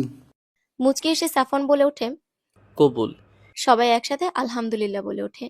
ইফাত এক কোণায় দাঁড়িয়ে ম্লান হাসি হেসে বেরিয়ে যায়। রাতের একা আকাশে আজ তাকে একাই হাঁটতে হবে। নিজের সামান্য দায়িত্বহীনতার জন্য সবচেয়ে দামি জিনিস যে হারিয়ে ফেলেছে সে। আয়াতের প্রতি তার ভালোবাসাতে বুঝি অনেক বড় ফাঁক থেকে গেছে। তাই তো আজ সে অন্য কারোর হয়ে গেছে। সেদিন তাই স্পষ্ট তাকে ফিরিয়ে দিয়েছিল আয়াত। সেদিন জানো তো কতটা ভালোবাসি তোমায়? সাফনা যদি আমাকে সবকিছু বলেছে, তোমাদের বিয়ের কথাটা শুনে পাগল পাগল লাগছিল। তবুও সরি বাবু, আর হবে না সরি। নিজে থেকে ইফাতকে সরিয়ে একটু দূরে দাঁড়ায়। ইফাতের চোখে চোখ রেখে বলে, সেদিন যখন আমার তোমাকে সব থেকে বেশি দরকার ছিল, তুমি তখন আমার পাশে ছিলে না। ফোন হারিয়েছিল, কিন্তু পৃথিবীর উপর থেকে ফোন তো আর শেষ হয়ে যায়নি। অথচ তুমি আমাকে একটাবার জানাওনি। আমি পাগলের মতো তোমায় খুঁজেছি। আমি তোমাকে দোষ দিব না ইফাত। তোমার সাথে সেই মুহূর্তে যেটা জরুরি মনে হয়েছে তুমি করেছো, কিন্তু আমি তোমায় আর ভালোবাসি না ইফাত। এতদিন আমি কনফিউশনে ভুগেছি, কেন আমি বারবার সাফন ভাইয়ের প্রতি আকৃষ্ট হচ্ছি। আজ আমার কাছে সেটা পানির মতো পরিষ্কার। আমি তাকে ভালোবাসি, প্রচুর ভালোবাসি। থ্যাংক ইউ আমার সামনে আবার আসবার জন্য। নয়তো আমি নিজের মনকে বোঝাতেই পারতাম না। ভাবতাম ভুল করছি, কনফিউজড থাকতাম। কিন্তু আজ আমার কনফিউশন ক্লিয়ার হয়ে গেছে। Thank you. তুমি অনেক ভালো একটা মানুষ। আজ যদি তোমার সাথে আবার জড়িয়ে পড়তাম, তবে সেটা তোমার বা আমার কারোর জন্যই ভালো হতো না। কারণ আমি তোমার স্বচ্ছ থাকতাম না। আমার মনে তো এখন অন্য কারো রাজত্ব। আমাকে ক্ষমা করে দিও ইফাত। আই এম সরি, কিন্তু আমি সাফওয়ান ভাইকে ভালোবাসি, প্রচুর ভালোবাসি। সরি। বর্তমান ইফাতের চোখ বারবার ভিজে যাচ্ছে। সে যে আজ নিঃস্ব। তবে একটাই সান্ত্বনা, আয়াত তাকে ঠকায়নি। তার কাছেই নিজেকে স্বচ্ছ রেখেছে। এখন মন তো কখন কাকে নিজের সিংহাসনে বসিয়ে দেয় কেউ জানে না। রাত 12টা। খুব তোড়জোড় করে শেষমেশ বাসর ঘরে ঢোকার সুযোগ পেল সাফওয়ান। ঘরে ঢুকে দেখলো মোমের আলোয় ঘরটাকে নতুন বউয়ের ন্যায় সাজানো হয়েছে। খাটটা পুরো সাদা আর লাল গোলাপের মোড়া। এর মাঝে লাল শাড়ি পরে ঘোমটা দিয়ে এক রূপবতী বসা। চাঁদের আলো জানালার ফাঁক দিয়ে ঘরের ভেতর উপচে পড়ছে। রূপবতীটি যে সাফওয়ানের মায়াবতী, যার নেশায় আজকাল সে মত্ত থাকে। ধীর পায়ে আয়াতের পাশে গিয়ে বসে। সাফওয়ানের উপস্থিতি আয়াতের হার্টবিট বাড়িয়ে তুলছে। দম বন্ধ হয়ে যাওয়ার উপক্রম হচ্ছে তার। আলতো করে তার হাত নিজের হাত রেখে মজার ছলে সাফওয়ান বলে, ইফাত চলে গিয়েছে, ভেবেছিলাম তুমি হয়তো ওর সাথেই চলে যাবে। সমস্যা নেই, আমি একটা লয়ারের সাথে কথা বলে 6 মাস পর আমাদের ডিভোর্সের ব্যবস্থা করে ফেলবো। আয়াতকে চুপ থাকতে দেখে আলতো হাতে ঘুমটা সরায় সাফওয়ান। দু হাতে আয়াতের মুখ আলতো করে ধরে উঁচু করে সে। আয়াতের চোখে পানি চিকচিক করছে। আয়াতের চোখে চোখ রেখে শান্ত কণ্ঠে বলে, তুমি তো এটাই চেয়েছিলে, তবে আজ চোখে পানি যে। আপনি কি সত্যিই বোঝেন না, নাকি বুঝেও না বুঝার ভান করেন? কাপা কাপা গলায় আয়াত বলে ওঠে, কি বুঝবো? তুমি যদি বুঝিয়ে না বলো বুঝবো কিভাবে? সবকিছু বলে বোঝাতে হয়? হয় বই কি, কিছু জিনিস বলে করে বোঝাতে হয়। এতদিন তো তুমি যা বলেছ আমি তাই বুঝেছি। দেখো না, বিয়ে ভাঙার কথা বলেছ, আমি সেটার চেষ্টা করেছি। ঢাকা গিয়েই উকিলের সাথে। কথাটা শেষ না হতেই সাফনের ঠোঁট জোড়া চেপে ধরল নিজ ঠোঁট জোড়া দিয়ে। ঘটনার আকস্মিকতায় সাফনের মাথা পুরো ফাঁকা হয়ে গেছে। আয়াতের পক্ষে এমন একটা সাংঘাতিক কাজ করা সম্ভব এ যেন ধারণার বাইরে ছিল সাফওয়ানের। বেশ কিছুক্ষণ পর সাফওয়ানের ঠোঁট জোড়াকে মুক্তি দেয় আয়াত। শাড়ির আঁচলটা মাজায় বেঁধে সাফওয়ানের কলার চেপে ধরে রাগী গলায় বলে, আর একবার যদি ডিভোর্সের কথা শুনেছি তো দেখবেন আমি কি করি। ফাইজলামি পাইছেন? এত যখন আমাকে অপছন্দ, তাহলে সেই রাতে কেন আমাকে বলেছিলেন ভালোবাসি? ইফাদের সাথে চলে গেলে খুশি হতেন বুঝি? আপনি কি ভেবেছেন এত সহজে আপনাকে মুক্তি দিব? সারা জীবন এইভাবে আমাকে সহ্য করতে হবে, আর মরে গেলে ভূত হয়ে আপনার ঘাড়ে চড়ে বসবো, কিন্তু আমার থেকে আপনার নিস্তার নেই। বলতে বলতে চোখ থেকে পানি গড়িয়ে পড়ছে আয়াতের। প্রচুর কান্না পাচ্ছে তার। লোকটা এমন কেন? যদি দূরে ঠেলে দেবার ইচ্ছা ছিল, তবে কেন কাছে টেনে নিয়েছে? সাফন মুচকি হেসে হ্যাচকা টানে তাকে বুকে আগলে ধরল। কানে মুখ লাগিয়ে বলল, এবার নিজ ইচ্ছায় আমার কাছে এসেছো। এবার যদি তুমি চাইলেও আমি তোমাকে ছাড়বো না। এইভাবে শক্ত করে নিজের কাছে রেখে দিব। সত্যি? তাহলে এতক্ষণ যে ওইটা একটা ছোট্ট শাস্তি ছিল আমাকে এই 3 দিন কষ্ট দেওয়ার জন্য। আমি তো সত্যি সত্যি বিয়েটা না করার সিদ্ধান্ত নিয়েছিলাম, কিন্তু আজ যখন প্রণয় কানে কানে বলল তুমি নিজ থেকে ইফাতকে ফিরিয়ে দেবার কথা সুহানাকে জানিয়েছ, আমার অশান্ত মন শান্ত হয়ে গিয়েছিল। তাই দেরি না করে কবুলটা বলে দিয়েছি। আপনি খুব খারাপ। এখনো তো কিছুই দেখাই নাই, এখনই খারাপ হয়ে গেলাম? আমি কিচ্ছু দেখবো না। তা বললে তো হবে না, এখন সে অনেক কিছু দেখার বাকি রয়েছে। কি? আসো আমার সাথে। বলেই কোলে তুলে নিল আয়াতকে। সাফনের রুমের ভেতরে একটি ছোট স্টোর রুমের মতো জায়গা রয়েছে, যেখানে সাফন বাসায় থাকতো, ড্রয়িং করত, যাকে সে তার কল্পনা রাজ্যে বলে। তার সকল সৃষ্ট সকল শিল্প সেখানে মজুদ। আয়াতকে কোলে করে তার কল্পনা রাজ্যে নিয়ে যায় সে। একটি চেয়ারে তাকে বসিয়ে সামনে থাকা সকল ড্রয়িং বোর্ডের উপর থেকে কাপড় সরিয়ে দেয়। আয়াতের চোখ যেন বিশ্বাস করতে চাচ্ছে না, সবগুলো ক্যানভাসে তার পোর্ট্রেট। রং তুলির আশ্রে থাকা এক একটি জীবন্ত আয়াত তার সামনে। অজান্তেই নোনা জলের ভিড় জমেছে চোখে তার। এখনই চোখগুলো তাদের মুক্তি দিবে যেন। ধরা গলায় বলে ওঠে, আপনিই তো বলেছিলেন আমার চেহারা ক্যানভাসে তোলার যোগ্য নয়। নয়ই তো, তাই তো শুধু মনের ক্যানভাসে থাকবে এই চিত্র। তাই বুঝি? তাই তো, এই সারপ্রাইজটা তোমাকে দেওয়ার ছিল। বলে আয়াতের কপালে উষ্ণ ঠোঁটের পরশ দেয়। আজ রাতে আমাকে ভালোবাসার অধিকার দিবে আয়াত? আমি তো মানা করিনি। তবে একটু বেহায়া হতে দোষ নেই বলো? বলে পুনরায় কোলে তুলে নেয় আয়াতকে। আয়াতকে বিছানায় শুয়ে রুমের মোমগুলি নিভিয়ে দেয় সে। রাতের নীরবতা চাঁদের কালো সাক্ষী হলো তাদের মধুর মিলনের। কিছু আর্তনাদ, কিছু উষ্ণ নিঃশ্বাসের মধ্য দিয়ে সুখ কুড়াতে ব্যস্ত তারা। আজ তাদের ভালোবাসার পূর্ণতা পেল। 3 বছর পর হাসপাতালের অপারেশন থিয়েটারের বাহিরে পায়চারি করছে সাফওয়ান। টেনশনে শ্বাস আটকে যাচ্ছে তার। আয়াত এবং তার পরিবারের সবাই সেখানে উপস্থিত। বারবার সান্ত্বনা দিচ্ছেন রামিম সাহেব, কিন্তু কিছুতেই সাফওয়ানকে শান্ত করতে পারছেন না তিনি। আজ যে আয়াতের ডেলিভারি, 1 ঘন্টা হয়ে গেছে, এখনো কোনো খবর নেই। এমনিতেই আয়াতের অবস্থা সিরিয়াস ছিল। আর্লি লেবার পেন উঠেছে, মাত্র 7 মাস চলছে প্রেগনেন্সি। ভয়ে গলা শুকিয়ে যাচ্ছে সাফওয়ানের।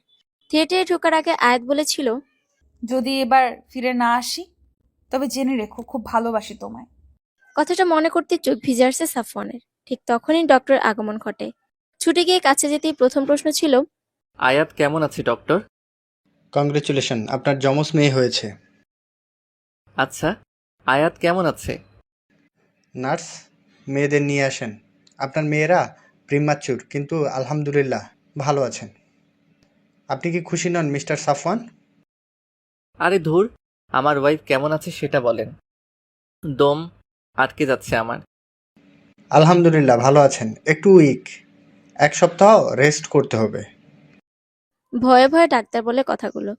আয়াত ঠিক আছে, শুনতেই সাফন খেয়াল করলো ডাক্তার বলেছিল তার মেয়ে হয়েছে, তাও যমজ। খুশিতে পাগল প্রায় হয়ে গেছে সে। নার্স যখন মেয়েদের নিয়ে এসেছে, সাফনের কাছে মনে হয়েছে ছোট দুটো আয়াত। তার কাছে নিয়ে এসে নার্স দুজনকে একসাথে কোলে নিয়ে নিল সে। মনে হচ্ছে পৃথিবীর সব থেকে সুখী ব্যক্তি সে। 3 ঘন্টা পর আয়াতের জ্ঞান ফিরলে দেখে সবাই ঝুঁকে তার দিকে তাকিয়ে রয়েছে। সবার মাঝে সে তার সাফনকেই খুঁজে যাচ্ছিল। ধীর কণ্ঠে শারমিন বেগমকে জিজ্ঞেস করে, সাফওয়ান? ওই যে আসছে। সবার পেছন থেকে সাফন বেরিয়ে এলো। নার্সরা একে একে 2 মেয়ে আয়াতের পাশে রাখে। আয়াতের চোখে পানি চিকচিক করছে। ভেবেছিল হয়তো এই খুশি তার দেখা হবে না। সবাই রুম থেকে বেরিয়ে গেলে সাফন আলতো হাতে আয়াতকে উঠে বসিয়েছে। বাচ্চাগুলোর একজনকে আয়াতের কোলে দিয়ে আরেকজনকে নিজের কোলে নেয় সে। আয়াতের পাশে বসলে আয়াত ধীরে তার মাথাটা সাফনের কাঁধে এলিয়ে দেয় আর বলে, কার মতো হয়েছে বলো তো? তোমার মতো। থ্যাংক ইউ ফিরে আসার জন্য। আল্লাহ চেয়েছেন তাই ফিরে আসতে পেরেছি। তুমি খুশি তো? খুব খুব খুশি। তবে আমরা আর এই বাচ্চা নেওয়ার কথা ভাববো না। কেন? আমার দম বন্ধ লাগছিল তোমাকে ছাড়া। যদি কিছু হয়ে যেত আমি কি করতাম তখন? পাগল হয়ে যেতাম, সত্যি বলছি। তুমি সত্যিই পাগল। ওদের নাম কি রাখবে? ভাবিনি। আমি বলি আলপনা এবং কল্পনা। থুর, এই আধ্যাত্মিক নাম আমি রাখবো না। কেন? সুন্দর তো। না বলেছি মানে না। আমি ওদের বাবা। তো মানে কি? এভাবেই আবার খুনসুটিতে মেতে উঠল আয়াত এবং সাফওয়ান। তাদের জীবনে এই অর্থের মধুরেণ সমাপয়াত ঘটেছে। তাদের ভালোবাসার মধুরেণ সমাপয়াত ঘটেছে। থাকুক তারা তাদের মতো সুখী আজীবন। সমাপ্ত।